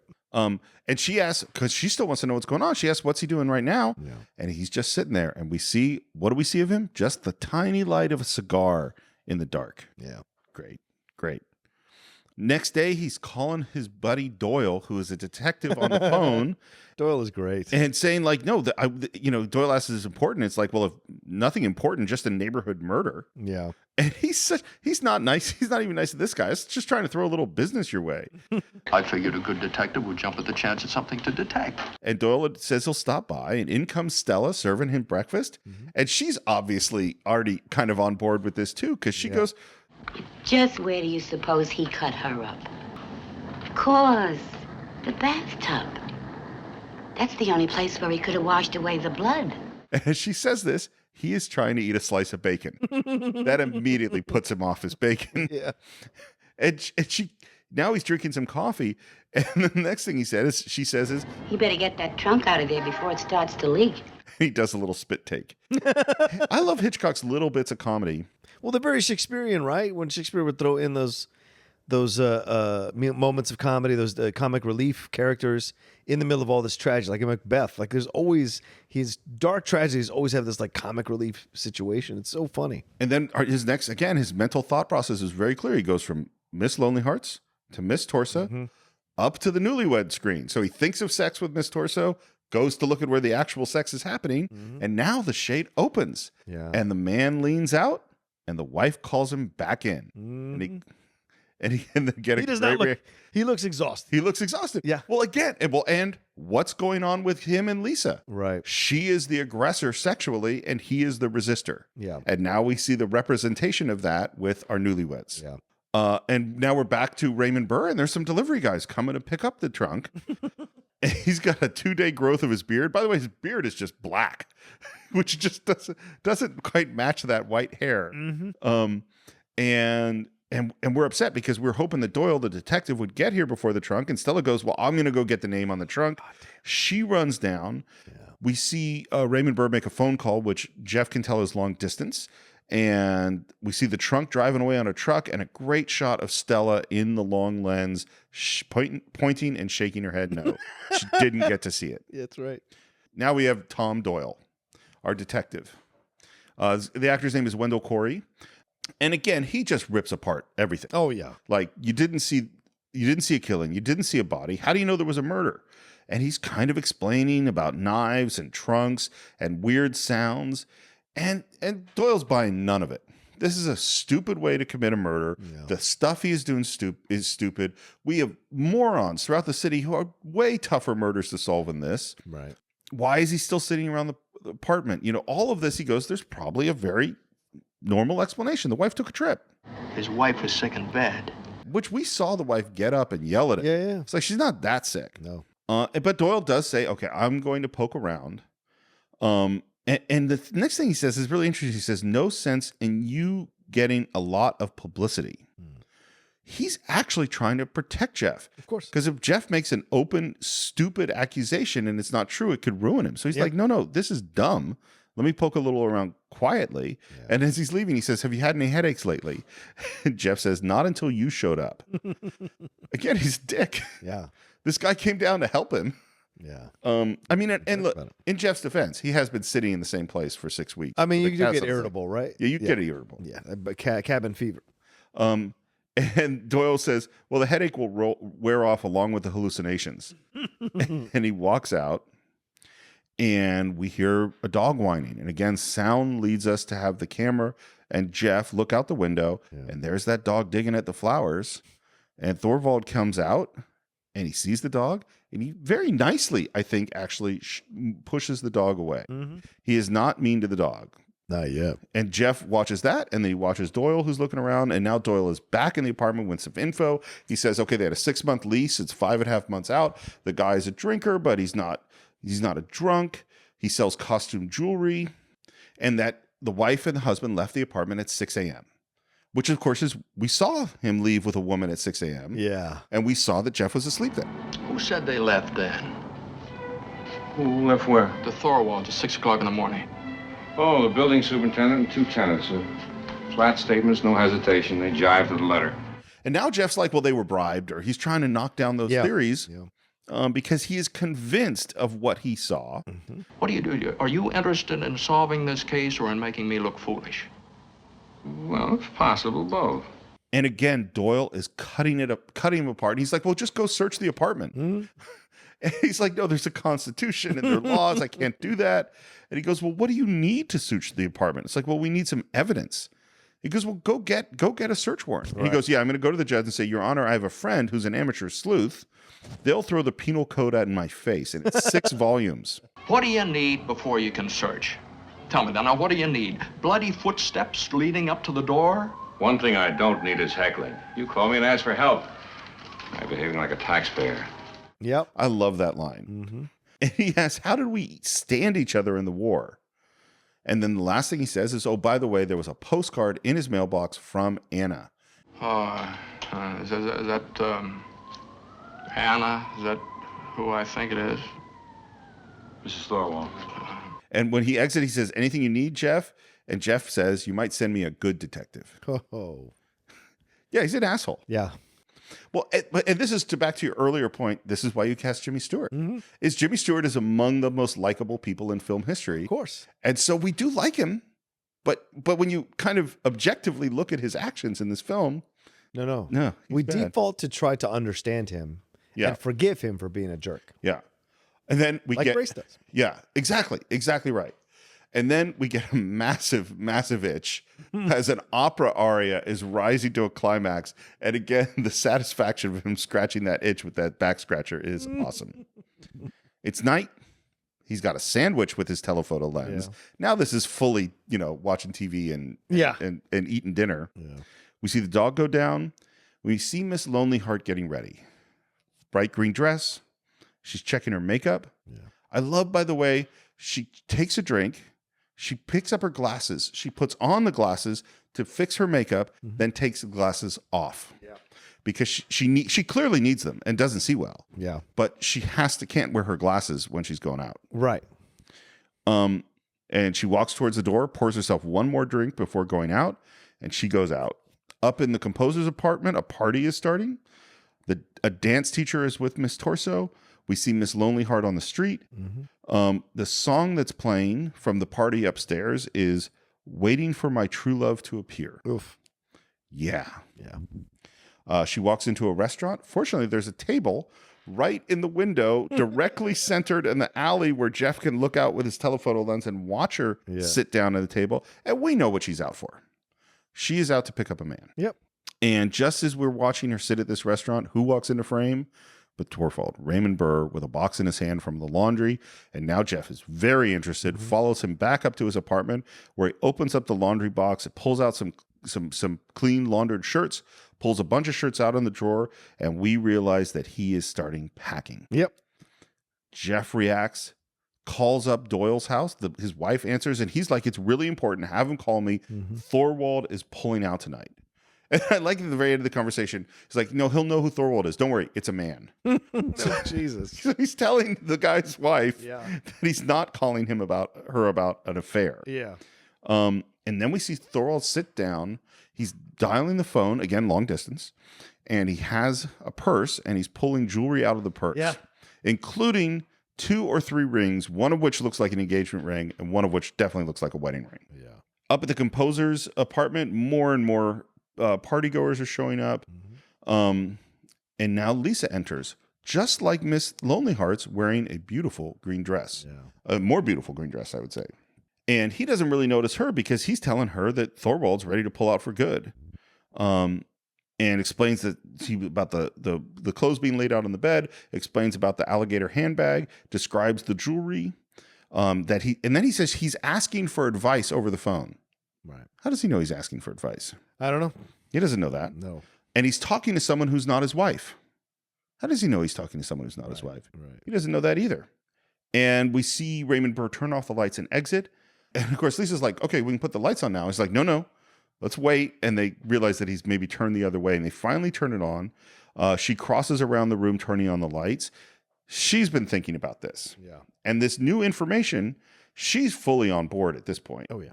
A woman has a favorite handbag, and it always hangs on her bedpost where she can get at it easily.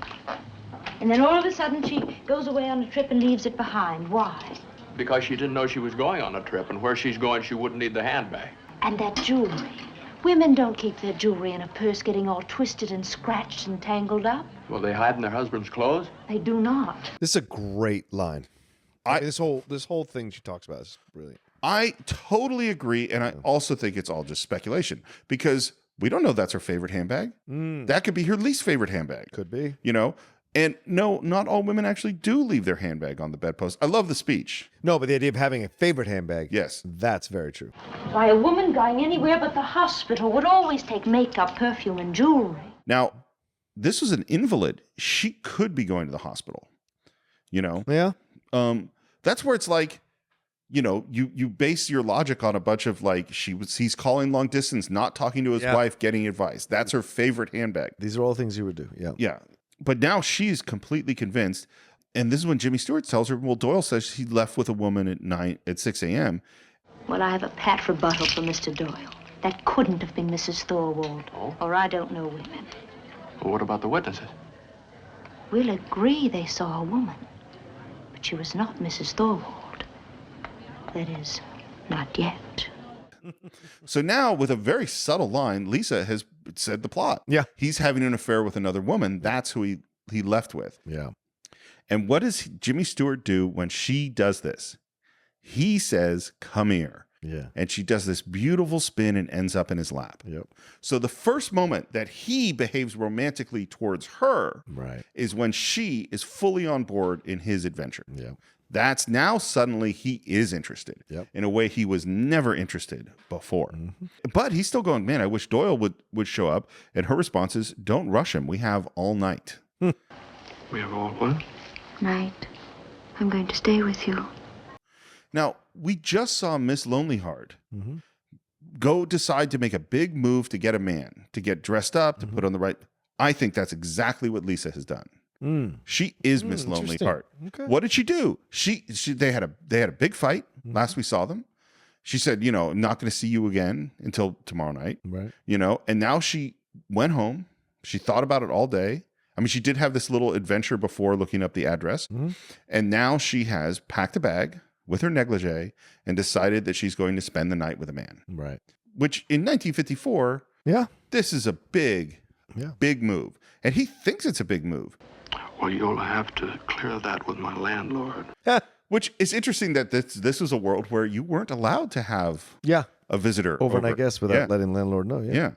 And then the next thing he says, oh, it's very nice, but I just have one bed. And she says, if you say anything else, I'll stay tomorrow too. Right. What a fascinating threat. Yep. I won't be able to give you any pajamas. And she smiles and she gets up and she picks up her very tiny suitcase that is very elegant and makes a comment on traveling with one suitcase and opens it up. And there is a very beautiful pink nightgown. And now what do we hear at that moment? But Lisa from the composer, the song with her name. Of course, we don't really know that's what the name of it is. There's that song again. And the party up there at that composer's is just raging. And she, listening to the song, says, Where does a man get inspiration to write a song like that? Jeff's response, well, he gets it from the landlady once a month. Classy.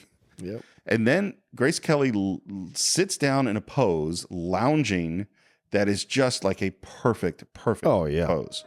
She says, I wish I could be creative. Oh, sweetie, you are. You have a great talent for creating difficult situations. I do. Sure. Staying here all night uninvited.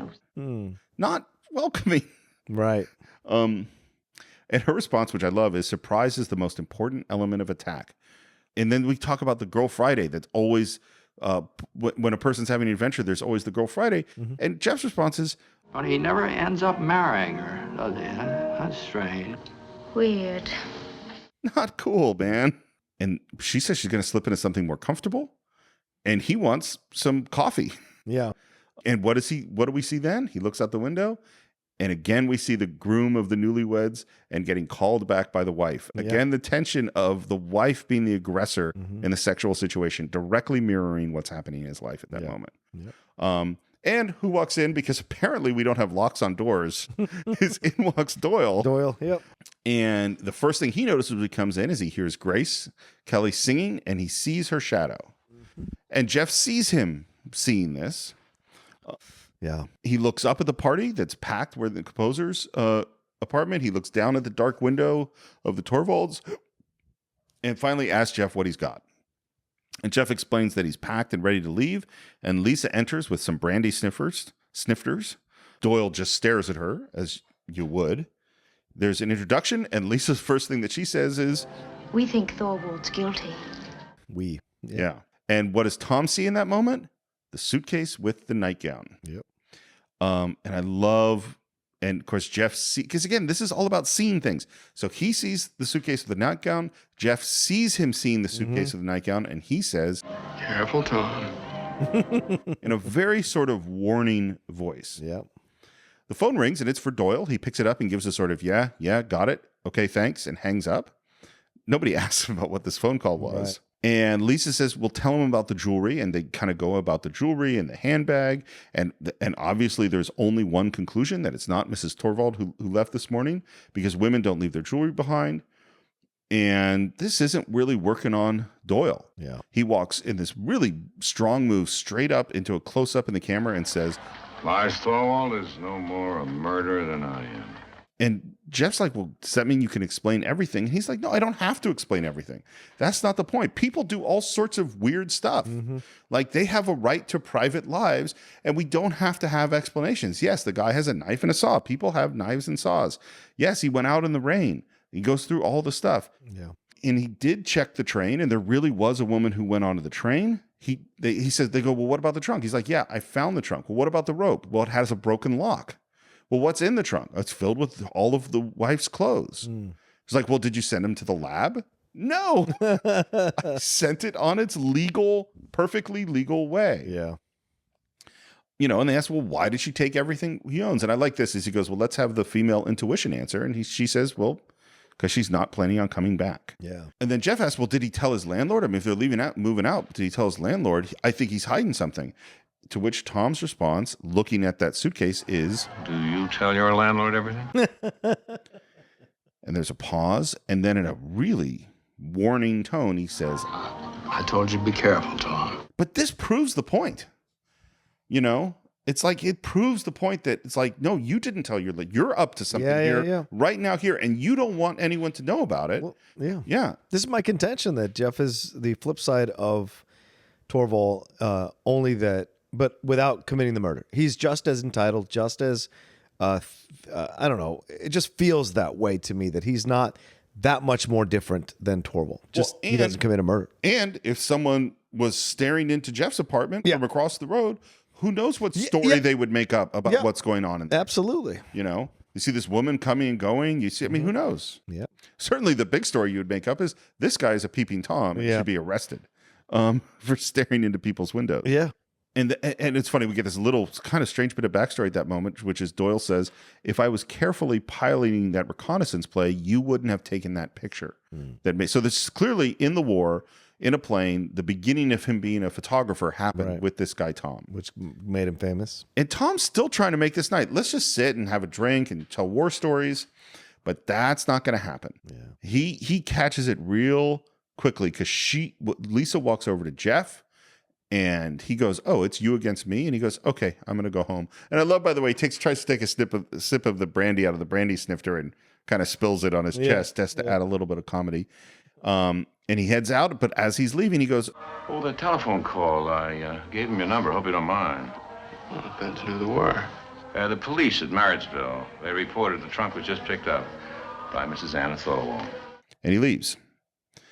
And we're left in silence. And what do we do when we're left in silence? Look out the window. Yep. There's Miss Torso exercising. Miss Lonely Heart shows up with a guy. Yeah. They watch. The song, by the way, is Mona Lisa, the famous Nat King Cole song, Right. Although not being sung by him. Miss Lonely Heart pours a drink for this guy. And it's basically, she's doing the fantasy that we saw earlier in the movie. He kisses her rather forcefully. Yeah. We see Lisa watching, and her reaction very, very different from what Jeff's is. Mm-hmm. Miss Lonely Heart closes the shades, but not so much that we can't see from our angle. Right. Which again is like you have to direct your actor to close it exactly this many turns. What does it mean that Miss Lonely Heart closes the shades? Oh, what does it mean to you? That she's going to have sex with him. Yeah. That's what it means to me. Is that she's made this decision, but it does not go well. No. He grabs her very forcefully. He pushes her down on the couch very, very hard. She starts resisting. And it's like, oh my God. Yeah. We're watching a rape. And you see Lisa's expression and you see Jeff's expression and the helplessness and the like, I can't stop looking. I can't, I don't want to look. Right. I can't turn away. She slaps him, pushes him away, and she shouts at him and drives him out of the apartment. Yep. And he does leave. And then she closed the door and she starts crying as soon as the door is closed. Mm-hmm. And of course, there's this great counterpuntal contrast with the sound of Mona Lisa at the party that's just got this crescendo at the moment that she's breaking down and crying and she falls on the couch. Yeah. And it's so brutal. And you could see for the first time that Jeff feels bad about spying on this very private, very intimate moment. Yeah. And he turns around. You know, much as I hate to give Thomas J. Doyle too much credit, he might have gotten a hold of something when he said that was pretty private stuff going on out there. Yeah. Finally. Might have been. Yeah. I wonder if it's ethical to watch a man with binoculars and a long focus lens. Do you suppose it's ethical even if you prove that he didn't commit a crime? To which Lisa says, I'm not much on Rear Window ethics. again, using the title of the movie in the movie. And he kind of goes, well, of course, they could be watching me. To which Lisa replies, I think this is really interesting. She says, Jeff, if someone came in here, they wouldn't believe what they'd see. What? You and me with long faces, plunged into despair because we find out a man didn't kill his wife. We're two of the most frightening ghouls I've ever known. and then she says, whatever happened to the old saying, love thy neighbor? You know what this made me think of? What's that? Jimmy Stewart in Mr. Smith Goes to Washington. Okay. Because when he's making his big speech at the end, he says, because of just one plain simple rule. Love thy neighbor. now, I don't know that Hitchcock was thinking about Mr. Smith. Wow, interesting. Okay. And probably not. No, I'm sure not. But still. but if you think of, what are two of Jimmy Stewart's most famous roles are Mr. Smith Goes to Washington and It's a Wonderful Life. And the theme of both those movies in a lot of ways is love thy neighbor. Yeah. And here we have Jimmy Stewart, 9 years after It's a Wonderful Life in a movie whose basic theme is don't trust your neighbor, spy on your neighbor. Spy thy neighbor, yeah. Spy thy neighbor. By the way, that's a good movie title. Spy thy neighbor? Produced by the Cine-files. Done. And then he said, oh my God, his next line. She just said, whatever happened to love thy neighbor? He says, I think I'll start reviving that tomorrow. I'll begin with Miss Torso. That's weird.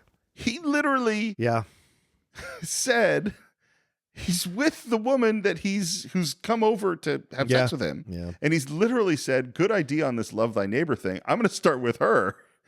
Oh my God.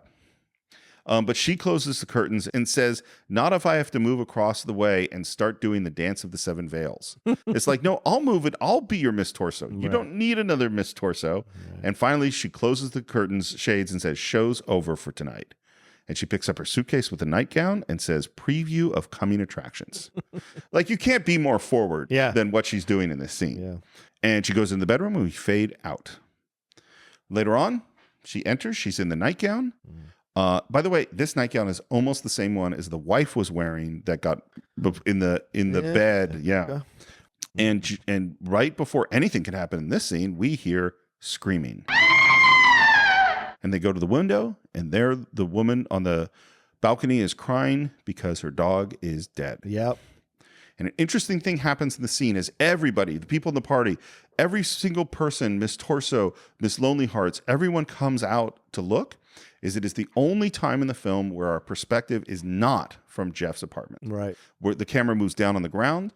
We get close-ups of Miss Torso and Miss Lonely Hearts. And man, the woman whose dog is dead is just screaming and weeping at everybody. And man, they put the dog into the basket and lift it up. And it's sort of like a funeral procession. I mean, it's really sad. Then the party goes back to the party. Miss Torso goes back inside. And Jeff goes, you know what? For a minute, that Tom Doyle almost had me convinced. In the whole courtyard, only one person didn't come to the window. Look. And we see that cigar. Yeah. Yep. He knew. Yep. And why did he kill the dog? Because the dog smelled where he buried the body. Yep. Yeah. Now later on, Stella is back. And we look through, and Torvald is washing the walls of the bathroom, thus proving her theory, I think, about the the hot tub. About the tub, yeah. And she just says, Must have splattered a lot. Oh God! And they just look at her, and she goes, "What? It's what we're all. Isn't that what we're all thinking?" I love her. She's great. And suddenly Jeff has a thought, and he asks for some slides and a little viewer, and he pulls out the slides, and they're going, what's he doing? And he goes, he just thinks he just solved a murder. And they go, oh, Mrs. Torvald? And he goes, no, it's the dog. And it's a slide of the courtyard and of the flowers in the courtyard. And we look at it and then look at reality. Look at the slide, look at reality. Hands it to Lisa. She looks at the slide, looks at the reality. This is like those games in the newspaper where you have two pictures side by side. You have to find the change. Yeah, the differences. I suck at those. Really? I'm terrible. Oh, wow. Oh, awful. I love that. Awful. And I couldn't see the difference in this. I mean, even knowing, I'm like, which flowers are shorter? But apparently 2 of the yellow zinnias in the front are now shorter today than they were before. And flowers don't usually shrink. Yeah. And again, what is that doing? It's forcing the audience to pay attention to the image. Yeah. It's involving us, making us the detectives like they are. And that is where the dog is sniffing around and something must be buried there. And like, yeah, Mrs. Torvald. Yeah. To which Stella says, like, no, you couldn't bury a whole body there. Like, you don't, I know about bodies. That's not big enough, but you could have buried a part of the body there. Yeah. So we're going to call Doyle. And Lisa's like, let's dig him up. Let's go dig him up. And he's like, no, are you crazy? Yeah. You're going to get your neck broken. And she's like, well, we got to find a way to get into the apartment. I'm not sure what getting into the apartment helps you with. Oh, no, I guess it's the ring. Yeah. That's the thing we're going to figure out. And finally he has, I got an idea. Get me some note paper. And we go into this great top-down shot, which is very different from anything we've seen. And we see Jimmy Stewart with the note paper and Stella and Lisa standing around, and the camera pushes in until we see the note directed to Lars Torvald. Yeah. And the note says, what have you done with her? And he folds it up, puts it in the envelope, and we fade out. Watching through this long lens, we see 3 windows. We see the hallway, and there's Lisa in the hallway. And we see an empty space, which is sort of the living room. And we see Torvald lighting the cigar. And Lisa slides the envelope under the door. Torvald gets up, opens the door just as she goes around the corner. Yeah, it's really close. Really close. So here's the thing people don't quite get about movies is that timing like that takes practice. Oh, yeah. You have to do it over and over again, and you want to get it exactly right. You don't want him to open up the door a second after she went around the corner. Right. You want him to open the door exactly the right moment. Yeah. And this whole scene, because what's going to happen next is then he's going to look out the window while she's down below, and he's going to go lean over the fire escape, and she's got to duck inside again just at the right moment. Yeah. It is really scary. And Jeff, who's watching the whole thing, it's really scary for him. I mean, Stella watching the whole thing is really scary for her because this was not a great plan. No. No. But we do see him pick up the envelope and open it up, and we see his reaction shot. Yeah. It is a great reaction. Stella goes for a drink because this whole thing was so darn stressful. And then she goes, mind if I borrow that portable keyhole? which is for the peeping Tom. It's a funny expression. And she looks over at Miss Lonely Heart. And Miss Lonely Heart is pouring out some red pills. Yeah. And Stella, being a nurse, she recognizes those red pills. And basically, Miss Lonely Heart's thinking of killing herself. Yeah. Lisa comes in to find out what the reaction was that Thorvald has. And we cut to a close-up of Jimmy Stewart looking up at Lisa with the look of pure love. Yeah. So the woman who brought him the lobster, no, didn't work. The beautiful dresses didn't work. The woman with the nightgown didn't work. The woman who was willing to risk her life to go catch this murderer, he is in love with her. Yeah, that worked. That worked. And now we're watching Raymond Burr with his handbag and packing. And there's a great moment, by the way, where we're following him in the long lens and the camera loses him for a second and then finds him again, which just adds some reality to this film, because you don't want all perfect camera stops. And now this Jeff suddenly thinks of, oh, maybe one of those rings was the wedding ring, and she wouldn't have left anywhere without that wedding ring. Lisa asks Stella, do you ever leave your wedding ring at home? And Stella says, the only way anybody could get that ring would be to chop off my finger. And as she says, finger, you see her realize what she just said. Right. And at that point, Lisa goes, let's go find out what's buried down in the garden. Jesus. And she's all excited. I think she saw the look of love from Jeff. And she's like, you know what? I've always wanted to meet Mrs. Thorwald. And Jeff's like going, whoa, hold on. What's this about? And Stella's totally on board. And the thing that I thought at this moment is, wait, what about Miss Lonely Heart? Right. Like, you introduced this woman's thinking about killing herself. Oh, yeah. And we're not kind of focused on that at the moment. We're talking about, let's go dig this thing up. And I love, by the way, Lisa, when Jeff is resisting, goes, look, Jeff, if you're squeamish, it's like calling him out on it. Yep. Yep. And he comes up with an idea. I bet I can give you 15 minutes, which is he gets Thorvald's phone number. Oh, yeah. He dials. We hear the ring, and we're watching as Thorvald picks up the phone. Yeah. This is like worlds coming together now, you know, and we actually hear his voice. Hello? Did you get my note? He goes, who are you? I'll give you a chance to find out. Meet me in the bar at the Albert Hotel. Do it right away. Why should I? Little business meeting to settle the estate of your late wife. So he's calling as a blackmailer. I have only $100 or so. That's a start. I don't feel bad for Thorvald. I don't want to say that. Right. But there are moments of vulnerability. He's not just a big scary villain. You know what I mean? He's like he's a guy who did this horrible thing who's, again, I'm not sympathetic for him, but you know what I mean? Like, he's not, you know, as we've talked about the great villains in film. Yeah. He ain't one of them. No. He's just a dude who killed his wife. But he grabs his hat and he heads out, and they say, okay, we're going to go. And he says, well, I'll signal you with a flashbulb if he's coming close. So they leave. We see him grab his long lens, and then he goes and pulls out his flash and his flash bulbs, and he goes back to the window. And now we see it's actually almost exactly the same shot as the opening shot of the film when we followed the cat up. And so they go up these steps, they climb over this wall, they go into the other courtyard, they get out the shovel, they start digging. And Jeff dials Doyle again on the phone, ends up getting a babysitter, and leaves a message that, no, this is important and call me. And the composer now has a jazz group up in his apartment. They're playing, and they start playing Lisa, the same song we've been playing, but now played complete, like it's really complete. And Miss Lonely Hearts has sat down to write something, to which Jeff's response is, Stella was wrong about Miss Lonely Hearts. no, dude, she's writing a suicide note. Right. Stella was not wrong. And the long lens now pans down to the empty hole. There's nothing there. And Stella looks up and shakes her head. Kind of like she shook her head when the trunk went by. Yeah. You know? And Lisa has another idea. Says something to Stella. Stella's like, no, don't do that. Yeah. But Lisa climbs up the fire escape. Yeah. And Jeff is going, no, what are you doing? What are you doing? She climbs up the fire escape, onto the fire escape, tries to go in through one window, can't, sees that the window that's not connected to the fire escape is maybe 3 feet away, is open, climbs over to the outside of the fire escape. Insane. Reaches, puts her leg across and goes in through the other window. Right. This has gotten scary. Yeah. And Jeff is going a bit nuts. And again, great performance from Jimmy Stewart. He grabs his lens. Those eyes of his are so great. Those desperate eyes of his. His performance of reactions throughout this film is amazing.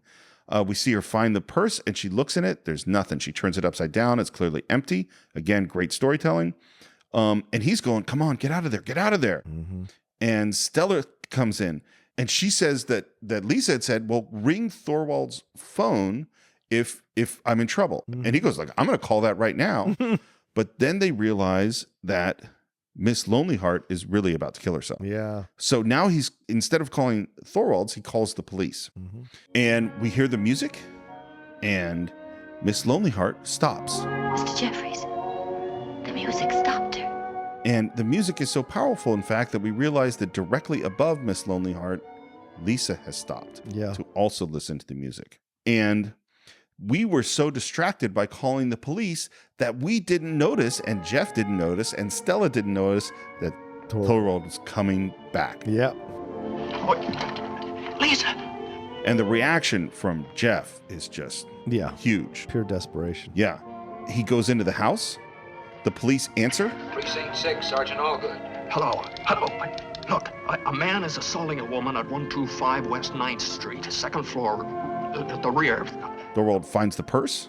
He looks around, and then he finds Lisa. Yeah. And he backs her up, and you can see her trying to talk, and we don't know what she's saying. Yeah. He grabs her and throws her down, and we're like, oh shit, is Lisa going to die?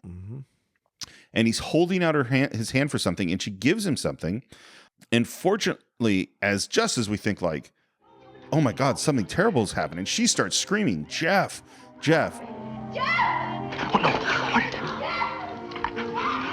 We see the police show up outside the apartment. Yeah. And I don't know what's going to happen at this moment. Right.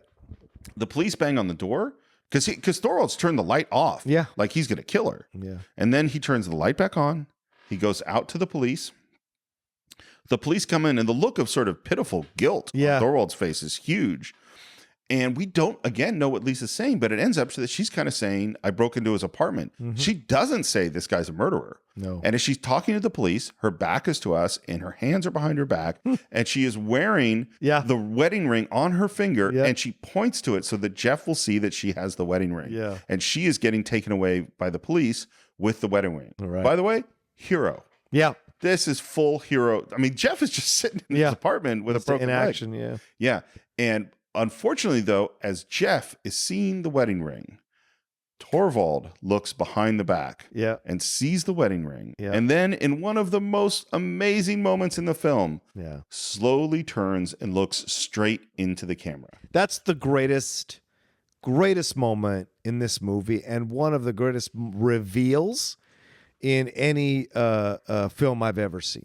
Because Burr's face, when he realizes finally who it is that has been hounding him over the last, with that letter and everything like that, but then his realization that this guy could have been watching him the whole time is all in that face, man. Well, and something that you don't really think about is most of the time, unless you're in a reality show or a news show or something like that, actors don't look right into the barrel of the camera. Exactly. Like even when we've talked about like Stanley Kubrick films where you have actors that are almost like in The Shining, they're right in the center of the frame. They are looking probably at just the corner, the rim of the lens. Right.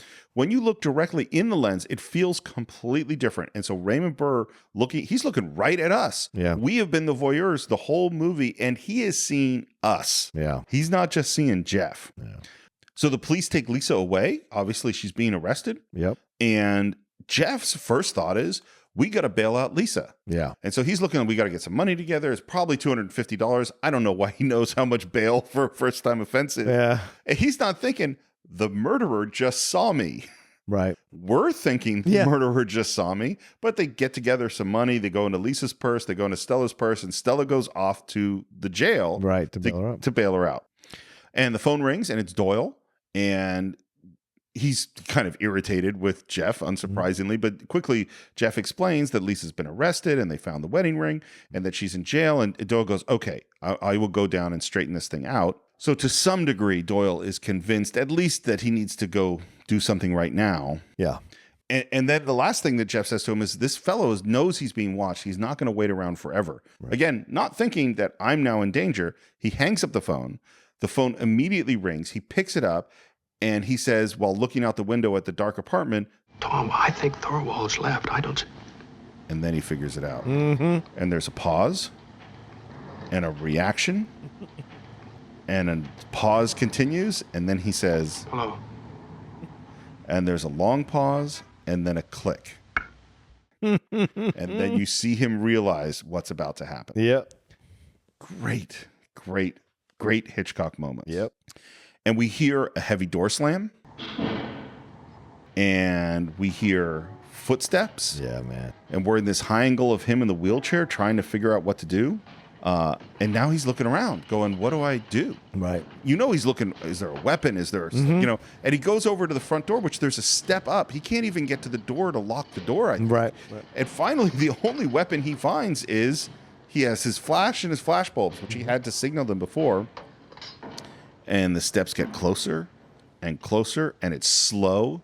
Again, this is this thing we talked about, the difference between suspense and surprise. Yeah. This is suspense. Yep. It goes on a while.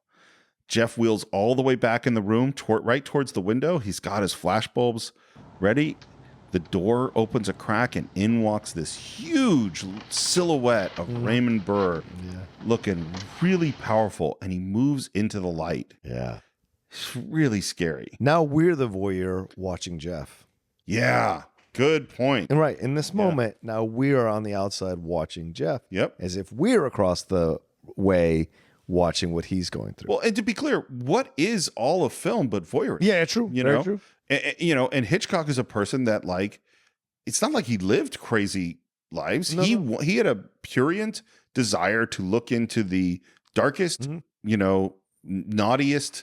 You know, we go back to this is what happens to boys who are naughty when they get put in the jail cell. Yeah. This is what he wants to look at, and this is the moment.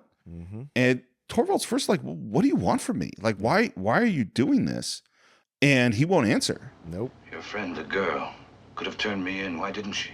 No answer. What is it you want? A lot of money? I don't have any money. No answer.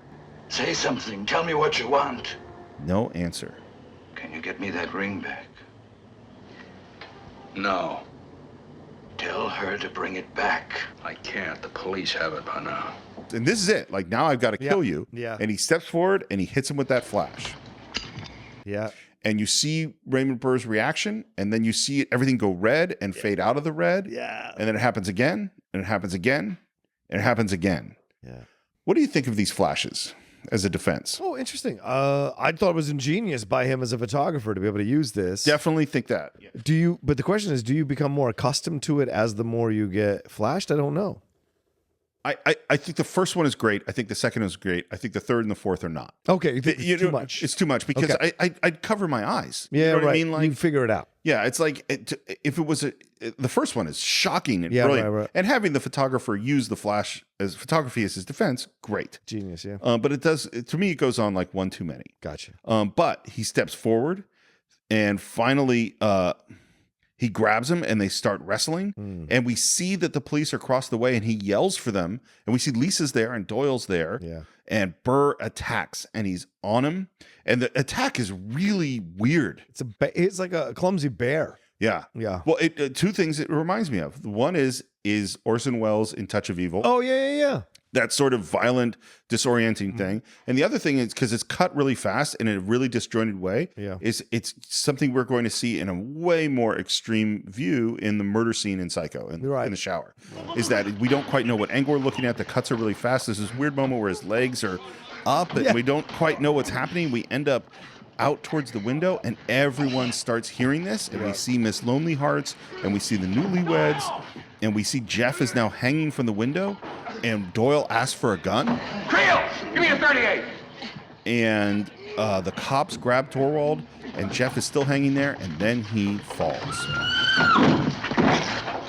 And Stella runs up, asks for a medical bag, and Lisa runs up, and he's just happy she's alive. Oh, Lisa, sweetie, if anything had happened to you. Shut up, I'm Gee, I'm proud of you. And now he asks, the next question he asks Doyle, You got enough for a search warrant now? Doyle says, oh yeah. And then a cop leans out the window and says, Thorwald's ready to take us on a tour of the East River. And Stella whispers something to Doyle, who asks, You saying it was buried in the flower bed? Yeah. He said the dog got too inquisitive, so he dug it up. It's in a hat box over in his apartment. Here's the thing. How did he have time to tell Yeah. him all these things in the apartment? In those black frames, maybe? Yeah. But it's okay. Right. Because one of the things that Hitchcock knows that's really important is once you get to the end of your movie, get to the end as quickly as possible. Yeah, exactly. And that we certainly do because we fade out, we fade in, and it's sometime later. It's now 70 degrees rather than 100 degrees. Yeah. We're going to check in with some of our other people. Like the composer is putting on a record and he says, I hope it's going to be a hit. This is its first release. And who is in his room? But Miss Lonely Hearts. yeah. Yeah. And she says, I'd love to hear it. You know, one thing I didn't notice and I wish I had looked, is she wearing her glasses? Oh, I don't know. I don't remember. Because I bet that she is. Maybe she is. Because that means that he would be willing to see her as she really is. Yeah, maybe. I wonder if it's on the YouTube. But he saved her life and he was lonely too. Right. You know, we didn't think a lot about him being lonely, but No, because there was always people in the apartment. right. But even in one of the parties, he's kind of drunk and unhappy when everyone's partying at True. one point. True. And she says, I can't tell you what this music has meant to me because it saves her. And then we start hearing the song and the camera pulls past our murder apartment, which is now being painted. The wife on the balcony is training a new dog. Yes. We see Miss Torso, who opens up her door, and in walks Stanley, her actual husband. Yes. Who was a short, somewhat nebbish-looking guy who is in the military. And she says, wow, what's the army done for you? Which I think means he's lost weight. And he says, the army's made me hungry. What you got in the icebox? Good to be home. So again, by the way, he isn't romantic with her. No. He goes right to the men are terrible in this movie for the most part. We see the sculptor, we see the honeymooners, and they're not doing well. No. Because the wife says, if you had told me you quit your job, we wouldn't have gotten married. Yeah. So we're like, oh, this isn't going to go very well. Right. The camera pans up to Jeff, just like we were at the opening of the movie. He's asleep, except now, instead of one cast, he has two casts. Poor guy. And the camera continues to pan to Lisa, who's reading a book that says The High Himalayas.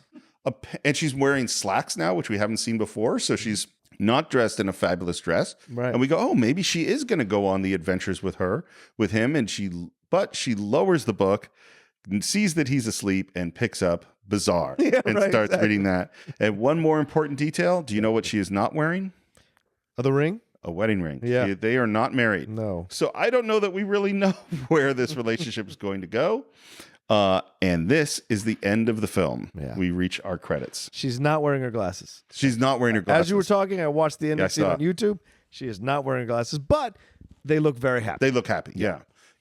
So we've reached the end of Rear Window. Of course, this was a really big hit. It was nominated for 4 Oscars. It was Best Picture, Screenplay, Cinematography, and Sound. It won nothing. This is the year of On the Waterfront. Oh, well, Yeah. that makes sense. Yeah. Grace Kelly did win Best Actress for The Country Girl, which I've never seen. Wow. Yeah. But not for this. Oh, interesting. I have no idea, but she might be amazing in it. And this is like, as we were saying when we talked about Hitchcock, this era. He made both Dial M for Murder and Rear Window this year. Started Alfred Hitchcock Presents in 55. In 56 is, I think, The Man Who Knew Too Much. 57 is we get into North by Northwest, and then Vertigo, and then Psycho, and then The Birds. I mean, this run of Hitchcock is amazing. Yeah. Agreed. John, what are your final thoughts? Man, what a great film to revisit or to start our hit month of Hitchcock and explore the work in this film and how it sparks this run, as you were saying here at the end, Steve. It's a fantastic film that, like as I said at the beginning, still holds up in 2018. Has even more resonance, I think, as we've become more involved in other people's lives and gossip magazines now, all of the gossip websites. All this stuff is available. And especially what I do, you hear all the gossip. You read all the gossip about all the people in business and whatever, and you hear all the behind-the-scenes stuff that you can't really report on because there's sourcing of it, but you get it from sources who are friends of yours. And there's people are intimately involved with everyone's lives now, and this film kind of is prescient in that way of what can happen, right? Because look at all these podcasts that have come out, reopening cold cases about past crimes, and we're in essence, Jimmy Stewart, listening to these reporters tell us the journey that they went on as they explored these crimes. So it's a very prescient film in that way, and I appreciate that for what it is. But also, it's again Jimmy Stewart showing you what a masterful actor he is, that he never gets the credit for. Oh, Pacino, De Niro, Brando, right? Everyone talks about those people, but no one talks about people like Jimmy Stewart, who's able to deftly transition throughout his career from certain roles to certain roles to certain roles and become a deeper and more complex as an actor and show you the shades of the ugliness inside of people at times without you hating the guy behind it, or in front of it rather. So I love that. But in the end, it's a fantastic film that I think is eminently rewatchable, and you'll get something different out of it every time, depending on where you are, and leaves you wanting to see more from Hitchcock, which we get in the next few years. And in our next week, as we continue our month of Hitchcock. I'm so glad that I got to revisit the film and really study it for this episode. I learned so much just in terms of craftsmanship. You can't get better. The storytelling is absolutely perfection. You literally, and this is this thing that Hitchcock calls pure cinema, which is you literally are reading Jimmy Stewart's thoughts based on just a shot and his reaction. A shot and his reaction. It's just masterful storytelling. But more than that, I think this movie is just so much deeper than a lot of the other Hitchcock films because of this idea of using cinema and these images that he sees to actually explore what's going on in his own head. Right. And it relates, I think, to what Stella says at the beginning, which is rather than looking out the window, we should be looking in at us. And that is what this film is doing, is through him looking out the window, we are seeing the decision process within his own head. We are seeing his views on relationships and marriage played out, like his desire for sex with Miss Torso. We're seeing this image of Lisa as Miss Lonely Hearts and Miss Torso. We're seeing the honeymooners. We're seeing the unhappy marriage. And of course, we're not looking up at that happy family. And so we're seeing all of the things that he's thinking through. It's almost like we're moving into his brain. And I think in a way, it's Hitchcock exploring personally things that he is thinking about, his obsession with blondes, his being a voyeur, a person who sees the world by looking through the camera, his intellectualism, his controllingness, his need to have things his way. Obviously, all of his films, we see his need to have things his way. And this makes this movie somehow more personal than some of the other Hitchcock movies, which are equally beautifully crafted, but they don't get to the depth that I think this gets to for me. And I think, just as you said, is that, again, we have to look at, we all have that desire to know what's going on, be up in other people's business. I certainly have it. And that desire comes from all sorts of social reasons that come through evolution, but taken too far, it ain't healthy. We actually should be allowed to go be ourselves privately and do stuff that we don't actually want people to see. It's not that those things are necessarily murdering your wife and horrible. It's just that you should have the right to your own privacy. So that's what we think about Rear Window. Of course, we want to hear what you think. Please visit us on Facebook at the Cine-files. You can subscribe to us on iTunes, on YouTube, on Stitcher, TuneIn, Google Play. There are all sorts of places to listen to our show, including on our website, Cine-files.net, where you can also buy every single movie we've ever reviewed. And we're going to put together a whole page that's going to be devoted to Alfred Hitchcock, including Hitchcock Truffaut and a bunch of his other great films. So when you want to build up your Hitchcock collection, this is the place to do it. If you want to support the show, like so many of our Patreons have, you can visit patreon.com/thecine-files. And as we just announced, we are beginning a new thing for Patreon subscribers only, which is Cine-files Shorts, where John and I are going to do 10 to 15 minute conversations on movies that don't have to be 10 years or older, and they don't even have to be good. If you pledge $5 or more, you can make a Cine-files short suggestion, and we might do your short and do a short conversation on it.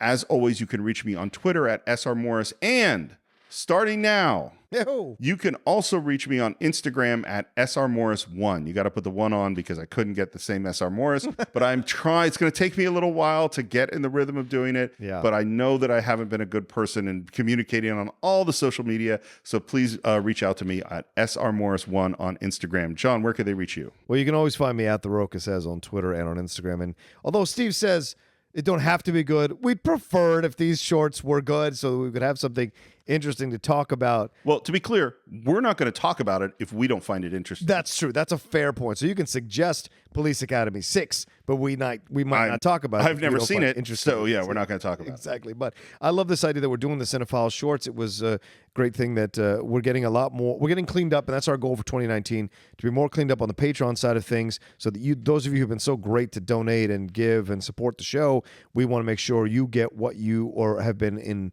paying for or investing in, and making sure we're meeting your needs as a podcast. So thank you so much for being patient with us, and definitely 2019, and we're getting some help from Clay Williams to make it all happen, and we can't thank him enough. And I think that's it for this week. We will be back next week for another installment in our month of Hitchcock with the film Vertigo.